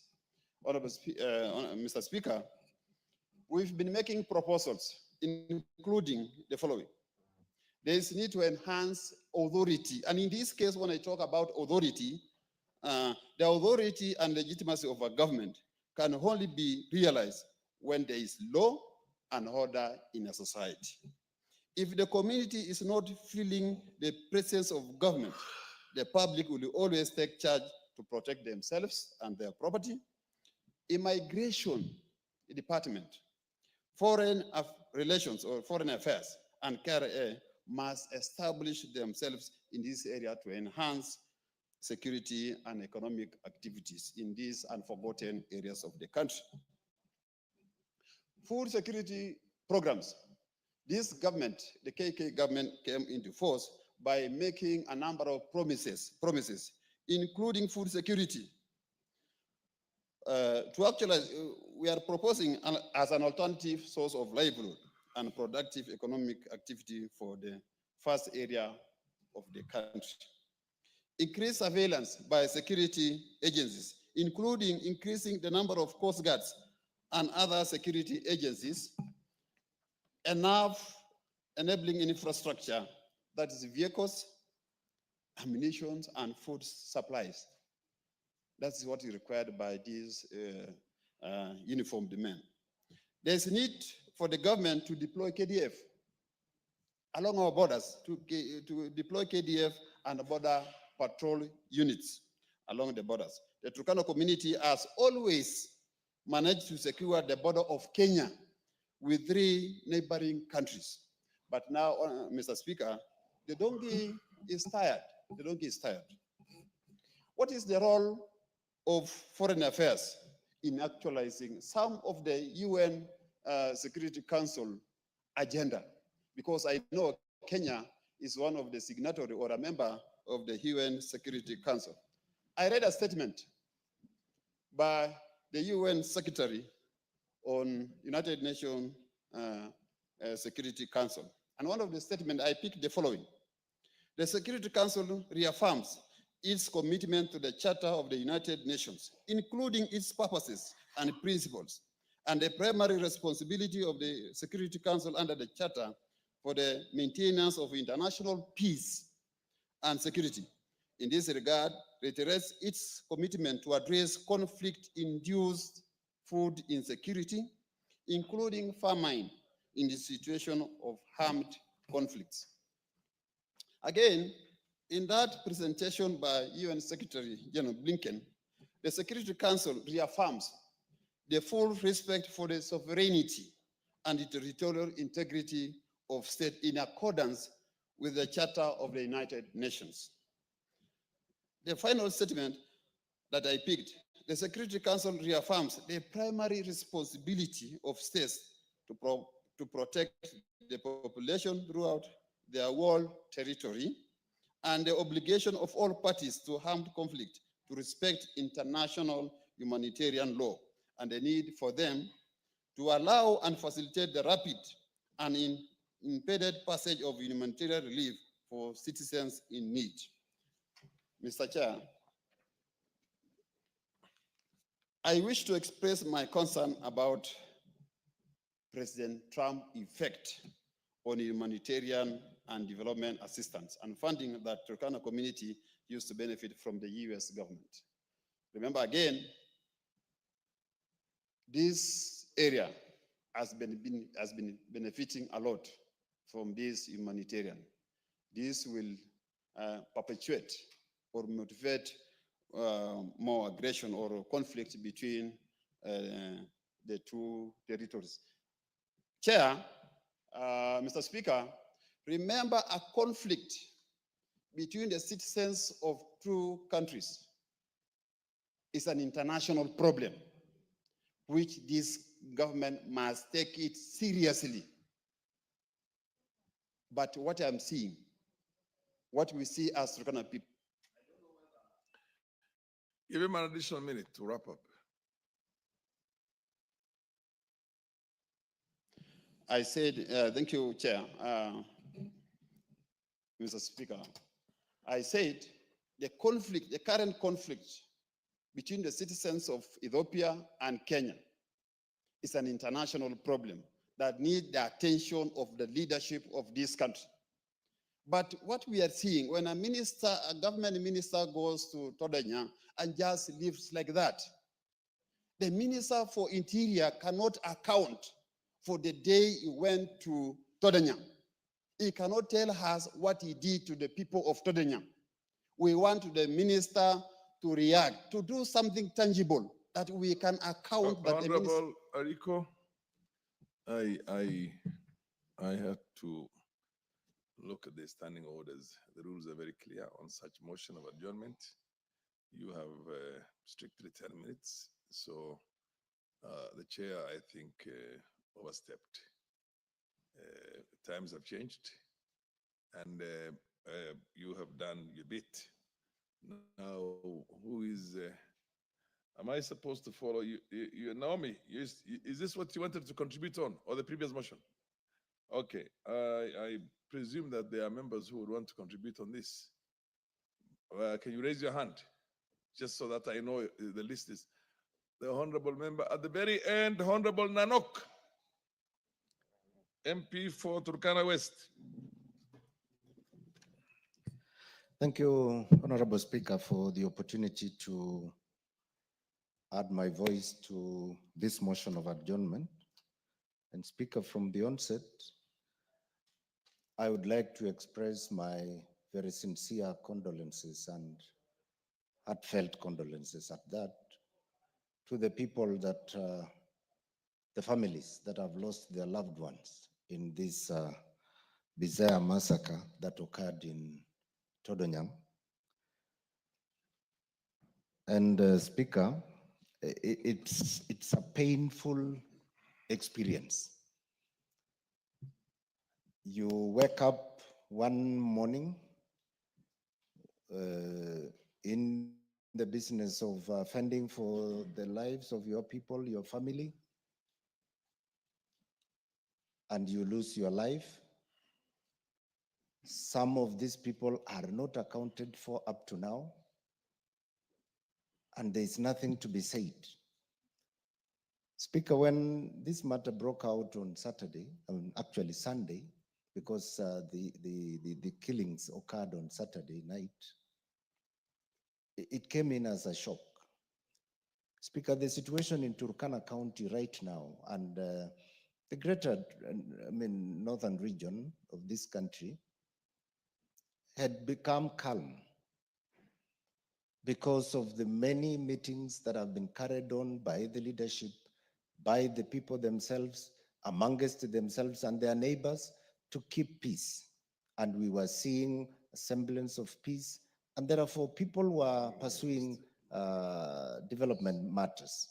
Even in the case of Todonyang, Mr. Speaker, there was prevailing a peace that had been brokered for the last 2 years. And these killings have occurred in the period of a peaceful stay between the people of Turkana North in Todonyang and those from our neighboring country in the Dasanach. And suddenly, we've lost more than 25 people. And actually, when you hear the stories from those who have visited the area, the member of parliament for Turkana North is still there. He's holed up there since Sunday. He has not been able to come and execute his function as a member of parliament representing the people of Turkana North because of this situation. Holed up there. The security committee of Turkana County, holed up there. And what we are getting, the stories we are getting is the whole area of the Omo River Delta, as it enters into Lake Turkana, is stinking of dead bodies thrown into the Lake Turkana. That is the pain, Mr. Speaker, that the people of Turkana North and Turkana County are suffering. What do we hear, Mr. Speaker? We hear our CS for Interior expressing that as a little matter that we should practice or show restraint. What do you do when you lose 25 people? When you cannot account for more than 30 people? Children and men who were fishing in that lake. The stories we are getting, Mr. Speaker, is not a small matter. That is the pain we feel as the people from there. And it is time government actually of Kenya did the honorable thing. The border between Kenya and South Sudan, between Kenya and Ethiopia, is not secured. It is not secured. People cross as they wish. This area where the massacres have occurred is actually Kenyan territory. But because of the peace that had been brokered between the Dasanach and the Turkana communities in Todonyang, these people were living together. Whatever triggered these killings, Mr. Speaker, is a matter that needs to be reached out by the two governments and resolved in a way that protects the lives of the people of Turkana North. Mr. Speaker, people have lost their livelihoods. The fishing boats, the fishing nets are gone. It is only good that we hear that these people have been given back their nets. And so, Mr. Speaker, this massacre should not be swept under the carpet again, like the many others that have happened before. And that is the pain we feel. But for those who have lost their lives, we say we are sorry. The people of Turkana West, of course, stand with their brothers in Turkana North, and we hope that the government is going to step in strongly to get a solution, a permanent solution at that. Is the MP for Turkana East in the house? Yeah, proceed. We'll give. Thank you, Honorable Speaker, for this chance to contribute to this amendment motion on this massacre of the Turkana people at Todonyang. Honorable Speaker, before I say anything, let me say this on my behalf and to my family, and also to the people of Turkana East. Let me send my condolences to the people who have lost their lives, the families, and the people of Turkana North, and the people of the great nation of Turkana. Honorable Speaker, this issue, it has become the normal thing in this country. And even today, this adjournment motion, which was supposed even to be, because it is a concern for the entire country. But you see now, here we are, at this time of the hour of this house, whereby even the rest of the members have left. Honorable Speaker, the issue we are talking about, it is the issue of life. And we have been doing this adjournment motion in this house for all these years. Every time, every now and then, we call for a motion on adjournment of the house over the same, both internally and externally. And nothing has been taking place, Honorable Speaker. Honorable Speaker, as we discuss here, the bodies or the number of people who are killed, it has not been known yet. And our government, they are just keeping quiet about it. And the militia, the people who did this thing, they are still there. They have even said they will not move from there so that the people can be counted. But the government has just given it a deaf ear. Honorable Speaker, if this issue, it had happened somewhere in this country, I believe everybody could have gone there. But because it is in Turkana, I don't know what is the whole thing. Because we have been talking over this all these years. The issue of Todonyang, it is not new in this house. In the early 70s, 80s, 90s, people have been massacred in the same area. But no permanent action has been taken, Honorable Speaker.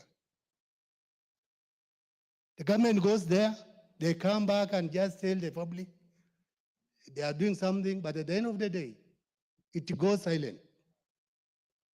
But Mr. Speaker, time has come for the government of Kenya to take stock of security in Turkana County.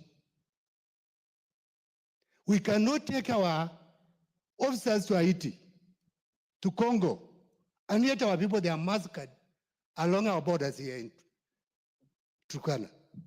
It is happening between Ethiopia and Turkana. It is happening between Southern Sudan and Turkana. It is happening at the border of Uganda and Kenya. But nobody talks about it. For how long are we going to lose our people? For how long are we going to continue losing life in Turkana County? And there's no action, no permanent solution has been found to address this issue of this massacre in those areas. We talk of the international boundaries, but at the same time, even Honorable Speaker, this week, Monday, a member of this house was just giving incitement information at Cabernet Court. Incitement. And he's just walking freely here. Mr. Speaker, time has come for us to require people to raise up. We are fed up of this. And we want us to be given the right to live in this country the way the rest of Kenyans are given. We need to be protected. Our property.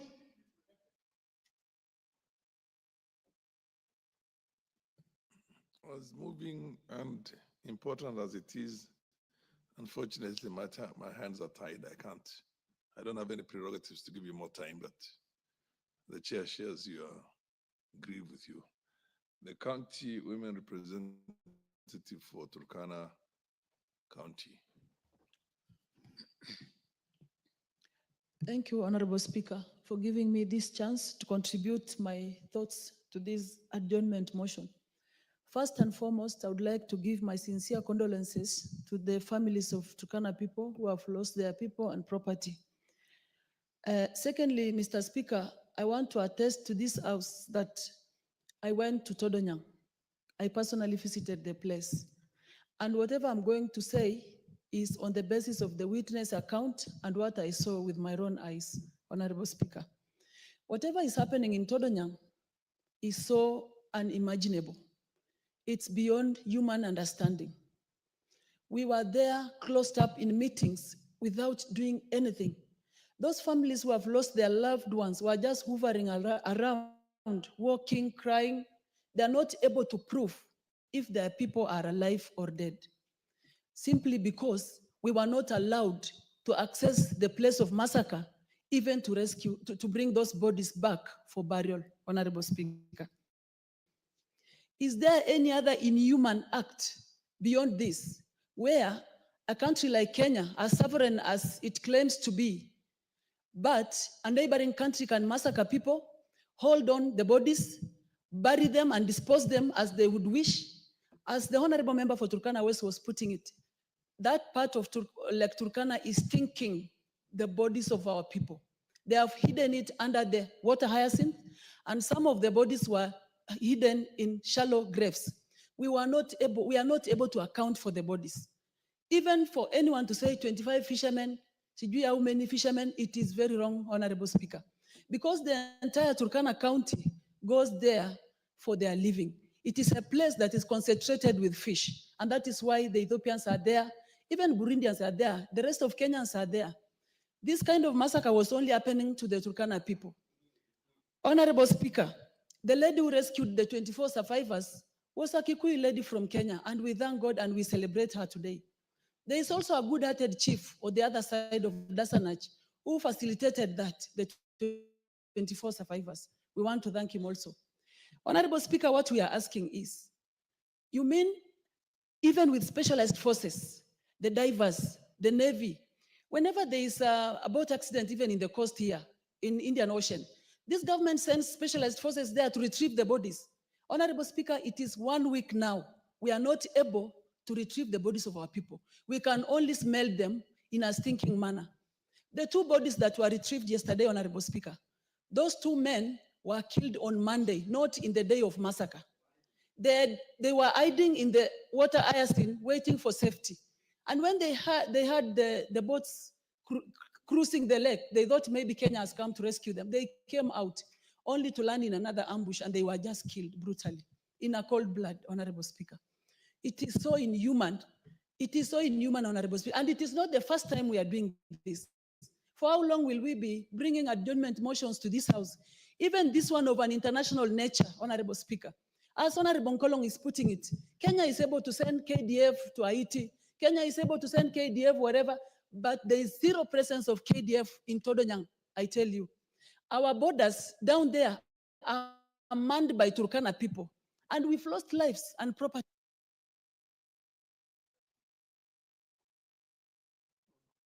Fortunately, my hands are tied. I can't give me more time. The MP for Imathi is for Turkana Central. Speaker, I thought you would donate their eyewitness more time. Unfortunately, I would have loved to do that, and you know that very well. I'm one person who shares your grief, and it's no mean thing. I mean, you Turkana people are suffering. Okay, thank you, Honorable Speaker. More than anybody else. So continue. Thank you, Honorable Speaker. I want to send my condolences to the families, and may their souls rest in eternal peace. Honorable Speaker, this is an horrible moment for us, Turkana County. It is a time when we can not be reached by this government. Most of the people who have been killed voted for this government. In fact, Turkana North is a place where we received more votes after Turkana Central for this government. And we are seeing the government is not activating all her systems to rescue our people or even to visit. What happened on Monday or so by the CSS was gimmick, was a PR exercise. Nothing at all. They must have even been able to send something by now, but nothing is happening. Honorable Cecilia was there. She has been able to demonstrate and even to tell us what is happening there. We want to say thanks to the chief, the Dasana chief, and the Kikuyu lady, who was able to rescue more than 25 persons who were almost being killed at the chief's house in Todonya. And these people are not in Ethiopia, they are in Kenya. Number two, Honorable Speaker, I want to say this. When Uhuru, the former president, and the president for Uganda were launching the cross-border development, peace and development program in Moroto, it was very shameful for us as a country to say that there's nothing that we have been able to do for the pastoralists in Kenya when Ugandans were able to tell us that they have done much on their side. It is the same thing we are seeing in Todonya. When you get to Omrate, the town that is next to Todonya, the place has a high rate of food security, Honorable Speaker. This other side, if it were not because of the floods of River Homo and took people there to go and fish, nothing is there. It is only Catholic Church. And I want to say thanks to that church. That is Todonyang. Nothing else. There is no government. Pastoralists are there, but there is no government at all. We want this government to be serious with issues or matters pastoralists. When there is development, when people are staying in a given place, Honorable Speaker, such incidents will not be able to occur because people would have found other livelihoods to engage in, Honorable Speaker. So we don't know. Some time back, an accident occurred and people were busy fundraising. Government was busy trying to know what was happening, but there's nothing that we are being told that is planned for the people of Turkana in Todonya, Honorable Speaker. And so I will request if our government will be able to think of ways of developing these areas. We have talked of Lokriama, Lodwa, Todonya Road. We have talked of the Kapedo, Lokori, Lokicha Road. Nothing is happening. And these are areas that have continued to be insecure. People are not doing anything. All they think about is banditry. All they think about is to kill each other. Honorable Speaker, with a deep heart, I want to say this government that I am in should swing into action. Thank you, Honorable Speaker. Honorable Ruku, would he be? I have a list here. Crusade South. Just before you take that, and you still have your 5 minutes, I just want to make. It says adjournment on definite matter of urgent.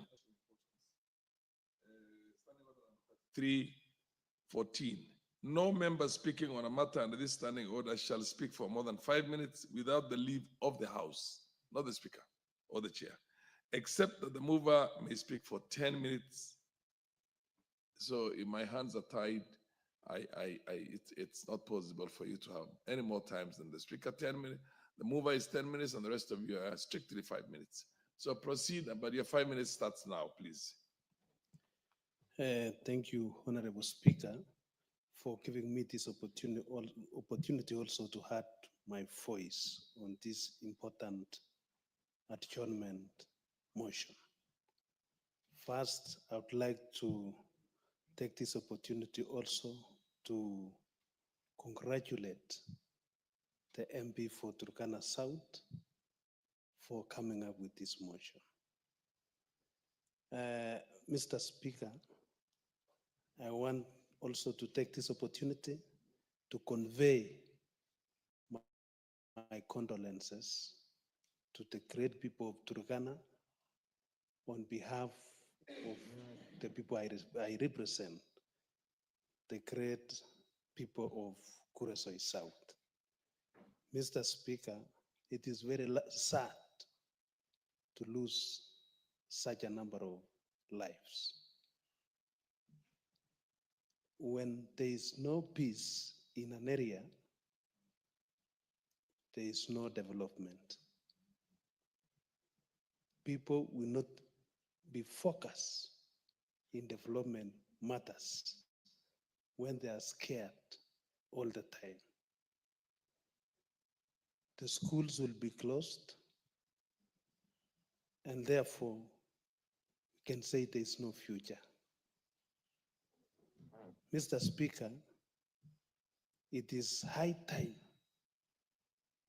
the government prioritized security in Turkana area.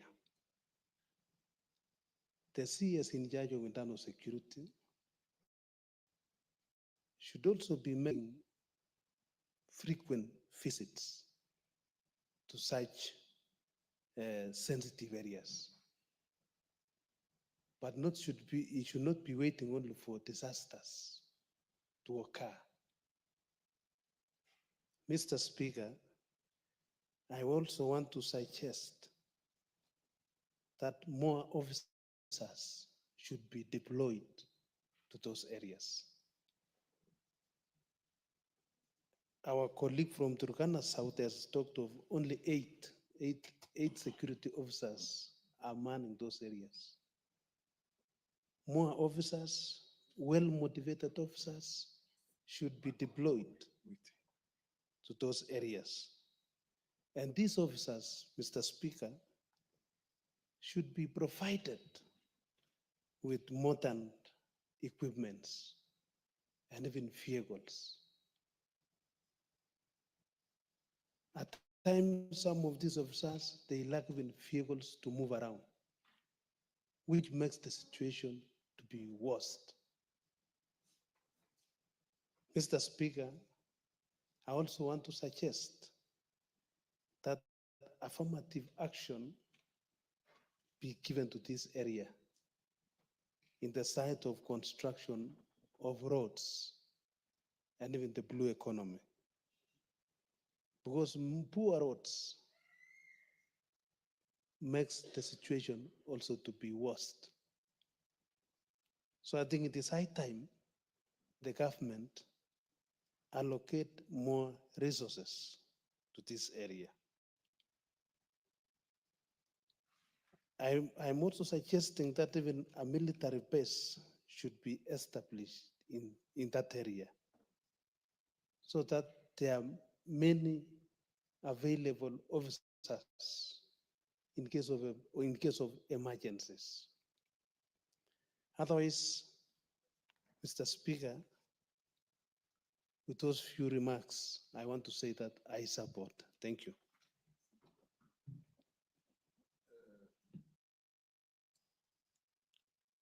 Kipchumba, the Honorable Kipchumba, and then you'll be followed by the Honorable Otodo.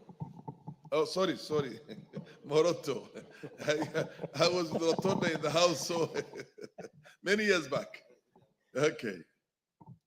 Thank you, Honorable Speaker, for granting me an opportunity to contribute on this very emotional motion that has been moved by my friend, Dr. Rico, the MP for Turkana South. Honorable Speaker, on my own behalf and on behalf of the people of Marakwet West, I wish to convey my deepest condolences to the people of Turkana for having lost their people through a massacre that should never have happened. Honorable Speaker, it is unfortunate that at this time and age, our people are still killed. Honorable Speaker, the government of the Republic of Kenya has a constitutional obligation to protect the lives and the property of our people. Honorable Speaker, you can see today a motion has been brought to the effect that more than 22 Kenyans have lost their lives. And you can see even the way this motion is casually taken. Before this house, there is no leader majority, there is no minority, and we have lost 22 Kenyans. Honorable Speaker, if it was in Nairobi or any other part of the Republic of Kenya, this house would be full. In fact, even this motion would not have been taken to 6 p.m. It would have been discussed immediately after around 3 p.m. Honorable Speaker, it is unfortunate that it looks like the life of a Turkana is less than the life of any other Kenyan in this country. Honorable Speaker, Turkana County is a special county. And it is a county that the Minister of Interior and the government should take special cognizance of. Honorable Speaker, when I was sitting here, I did my research. Rwanda, Honorable Speaker, is 26,000 kilometers square. Burundi is 27,000 kilometers square. Djibouti is 23,000 kilometers square. Honorable Speaker, that totals to 76,000 kilometers square. Turkana, as a county, is 77,000 kilometers square. Honorable Speaker, this is a county that 3 countries can fit into. And therefore, it must be given a special attention and recognition.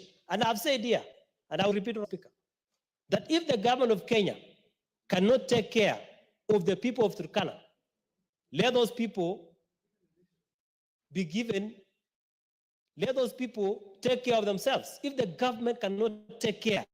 Honorable Speaker, I've said that Turkana County, 3 countries, Djibouti, Burundi, and Rwanda can fit into Turkana. And therefore, they must be given a special attention. Honorable Speaker, as we speak here, this is a dispute that is international in nature.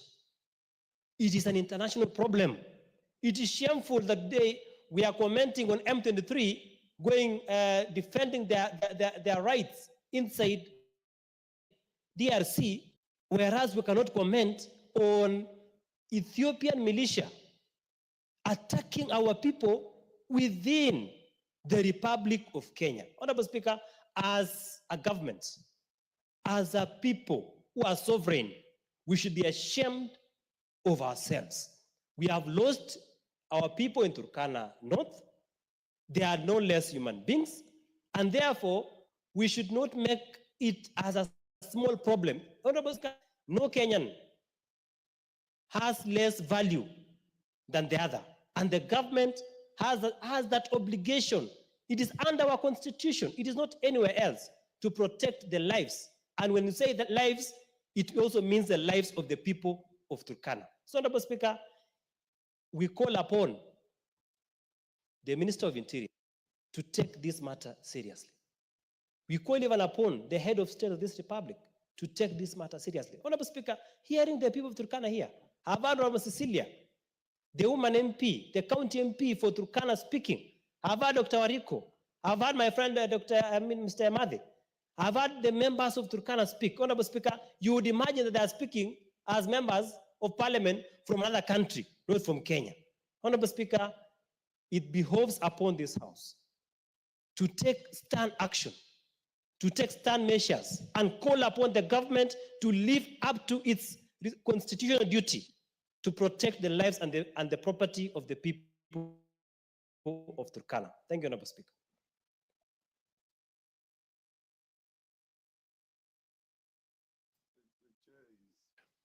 Seriously cognizant of what you have just said. As a matter of fact, all those 3 countries put together are about 76,000 square kilometers. And Turkana alone is 70,000 square kilometers. Eh? 77,000. So it's bigger by 1,000 square kilometers. Oh, yeah. And again, because we read the papers always, we're conscious of these things.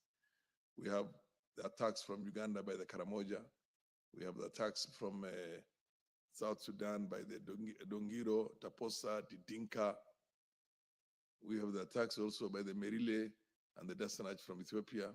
And we even have our domestic attacks with the neighboring other communities. So I think it's something that should touch the heart of every Kenyan. And the government has heard the voice of, I'm sure, has heard seriously the voice of the members of parliament here. And I share your sentiments in the fact that this should have had more serious participation by the members of parliament, because losing 22 Kenyans at one go, actually more than that, it's probably around 30, I'm told, because there are many of them who are not accounted for. Honorable Matthew, is that not the case? So I share, the chair shares that grief immensely. the Honorable MP for Moroto, MP Moroto, followed by the Honorable Naomi. Thank you very much, Mr. Speaker, for also giving me this opportunity to join my colleagues in giving condolences to the people of Turkana. These are Kenyans, they are not foreigners. And I like the way everybody is expressing here. These are my neighbors. We also share some disputes, but sometimes when such like a thing happen, we come together. Because the same government which is giving us some problems, especially the security side. Mr. Speaker, we had a Thanksgiving for peace on 5th of January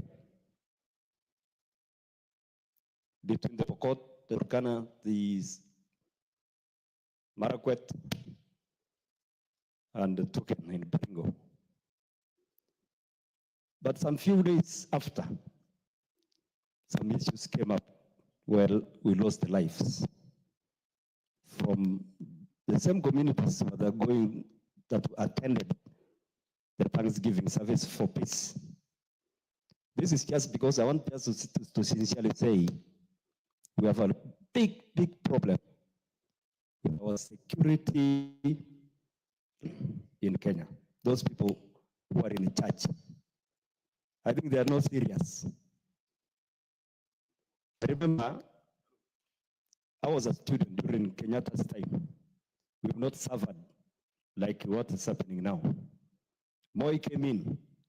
Yes, he brought a kind of a new operation because it was really after people coming together and stay together as Kenyans. After that, Kibaki came, then Uhuru, and now. But I'm seeing there's a different, the big problem, security issues now. I think because we've taken a lot of our time and energy on politics, moving from here to here. And then now, the people who are supposed to take charge of security are always on moving with us, especially those are in offices. Losing. Honorable Moroto, there's a problem with your mic. You might move to another mic. You're not going to lose your time. I'm telling the clerks, make sure that he has all his minutes left. Come somewhere else. Come forward. Okay. Because that one is a little bit, it's not looking good. Can I use this But one? you still have your few more minutes here. Don't worry. Okay. You will not lose any of your time. I think this one is okay now. Yes, proceed on now. Thank you very much for your concern, Mr. Speaker. Okay, I'm going to give you. You also keep a little bit of a distance from the mic. Yes, sir. I I can think I'm see. doing now that one. Yes, you're Is right. it okay now? We can hear you well. Yes. My concern is on security. Those people who are given that chance to live and secure Kenyans with their properties. It's not, we have seen now this one of 26 or to 30 people in the same place that is in the Turkana. Recently, we had some issues, even in Trans-Nzoia. There is a farm called Jepchoina. They were given, Moi gave out 94, 97. But now it is the same security coming in to this place, even those people who was given to settle there, and no action is taken. The other day, last Saturday, some security officers from Kapenguria went all the way to a market in Kongelai near Kachelipa and destroyed, beat people left and right. No action has been taken even up to now. So that's what I'm saying. I'm asking those in charge of security, the CS internal and the CS external, to check and see that Kenyans are protected well in this republic. Thank you, Mr. Speaker.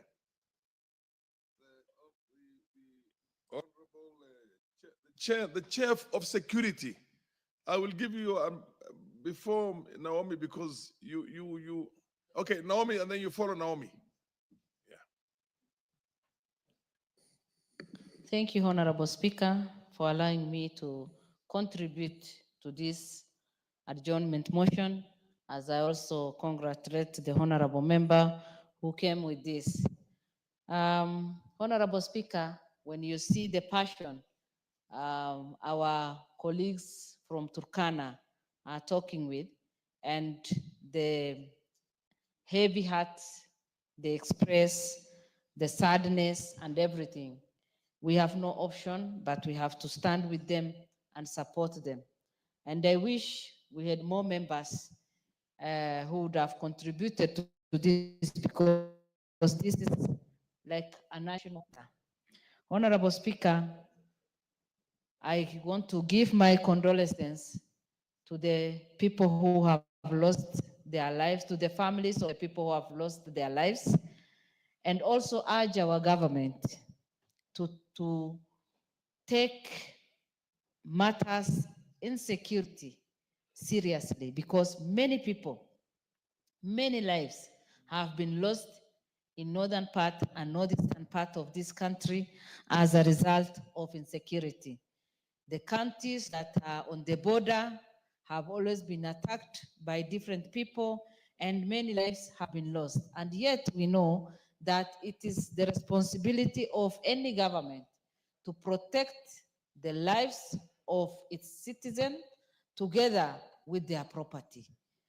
When you look at the suffering of our brothers and sisters in Turkana, and sometimes even those of us who come from northern part of Kenya, it's like the security that, you know, the other Kenyans enjoy is not our portion.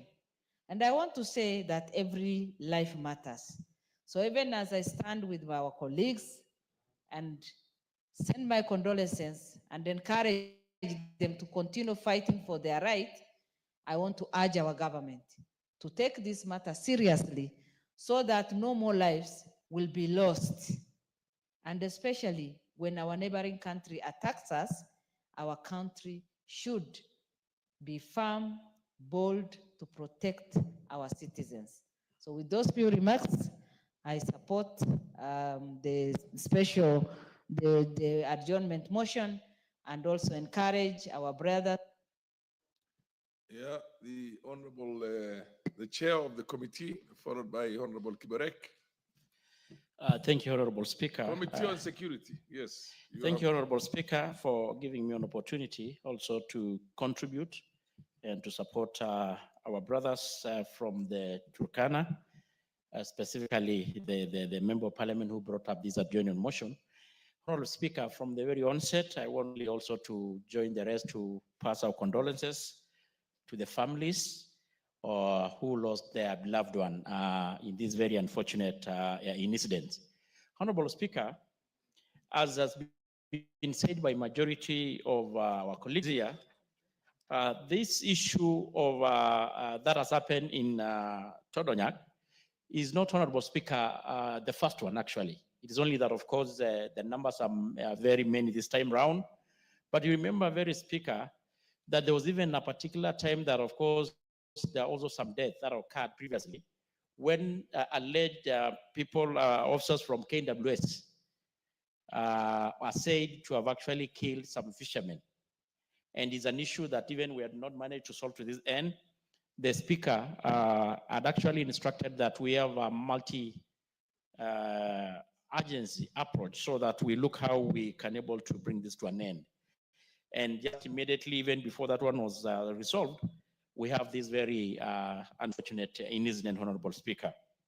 Honorable Speaker, we really understand the geographical position of this area, Turkana. They're surrounded by a lot of, I want to not say the enemies, but a lot of hostile communities, both in our brothers from Uganda, Turkana, Ethiopia, South Sudan. So geographically, they're really in a very, very hard situation. Domestically within Kenya, they also. Yeah, it's really very hotspots. Yeah, And Honorable Speaker, even besides those, they have got a lot of challenges because even the area is an arid area. So people go into fishing because there's no alternative source of livelihood. That is even the issue why we have the issue of cattle rustling so rampant in that area. Honorable Speaker, having said this, and having already said really it is very regrettable, it's very sad day for Kenya. We want to assure that as a ministry, the government is going to do whatever it takes. No further lives are going to be lost in such a situation. And just to put, Honorable Speaker, when we are doing the BPS and these agencies were appearing before the committee, the issue of Turkana and this law of life came up, especially in the coast guards who are supposed to our seas, our oceans, we challenged so that even Turkana, they set a station in Turkana. And when we're talking and asking the committee to allocate more resources to enable them add more boats, Turkana was actually picked as one of a critical and more urgent waters that they should be patrolling. On the issue of NPR, Honorable Speaker, it's also good to be on record that our colleagues from Turkana has been persuading and asking the ministry to add them more NPR so that they can able to combat and help even our police officers to make sure that their patrols and the issue of security are more enhanced. And that is besides the issue of increasing up the formed up units. And I'm happy to report that the minister did even visit the place and made very robust intervention that I think immediately they're even already being rolled out. And lastly, Honorable Speaker, I want to say that definitely we may not have a vote to compensate, but I think we can look around, and I want to call the ministry and the government to look away, at least to ensure that they consult, look something to support the families that have lost their loved one, that had lost their breadwinners, because I know they're in a very sad situation at the moment. So with this, Honorable Speaker, I want to support the motion. Thank you so much. And again, sorry for the loss of life. Chair, the attack on Turkana fishermen by militias from Ethiopia is actually been with us now for the longest, always. And when we have only one patrol boat and only 8 officers manning as coast guards in there, I mean, how serious is the government, if I may ask you? And you are now the chairman of the security. Maybe you need to make a little bit more undertaking to this committee here, to the House today, that you really will delve into this thing and come back to us in time. And not only visit, come back to this House and tell the House, indeed, these are the steps we have taken. We have brought in an additional 5 boats. We have brought in 40 officers or 50 or 100 officers. Lake Turkana is a big, massive thing. I don't know how many of our own patrol boats are patrolling Lake Victoria now. Maybe you have an idea. I think we have a lot. And we do that in the coast also. Why not for Turkana, Lake Turkana? Well guided, Honorable Speaker. And I mean, on the same breath, Honorable Speaker, taking into account that we may be having the IG appearing before the committee on Monday over the issue of the So when will you the come issue, back? we are going also to add the issue, this issue on the table so that we are say to expedite.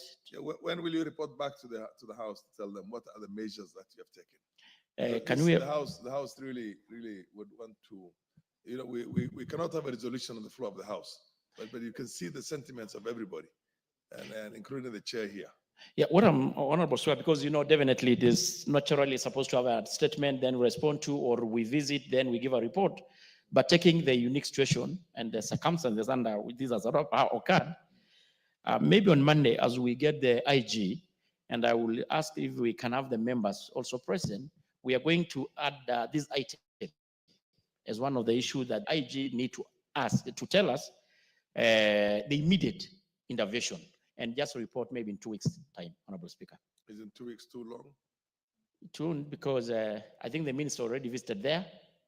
So I'm sure there is already something that is being done. Okay. Yeah. Okay, fair enough.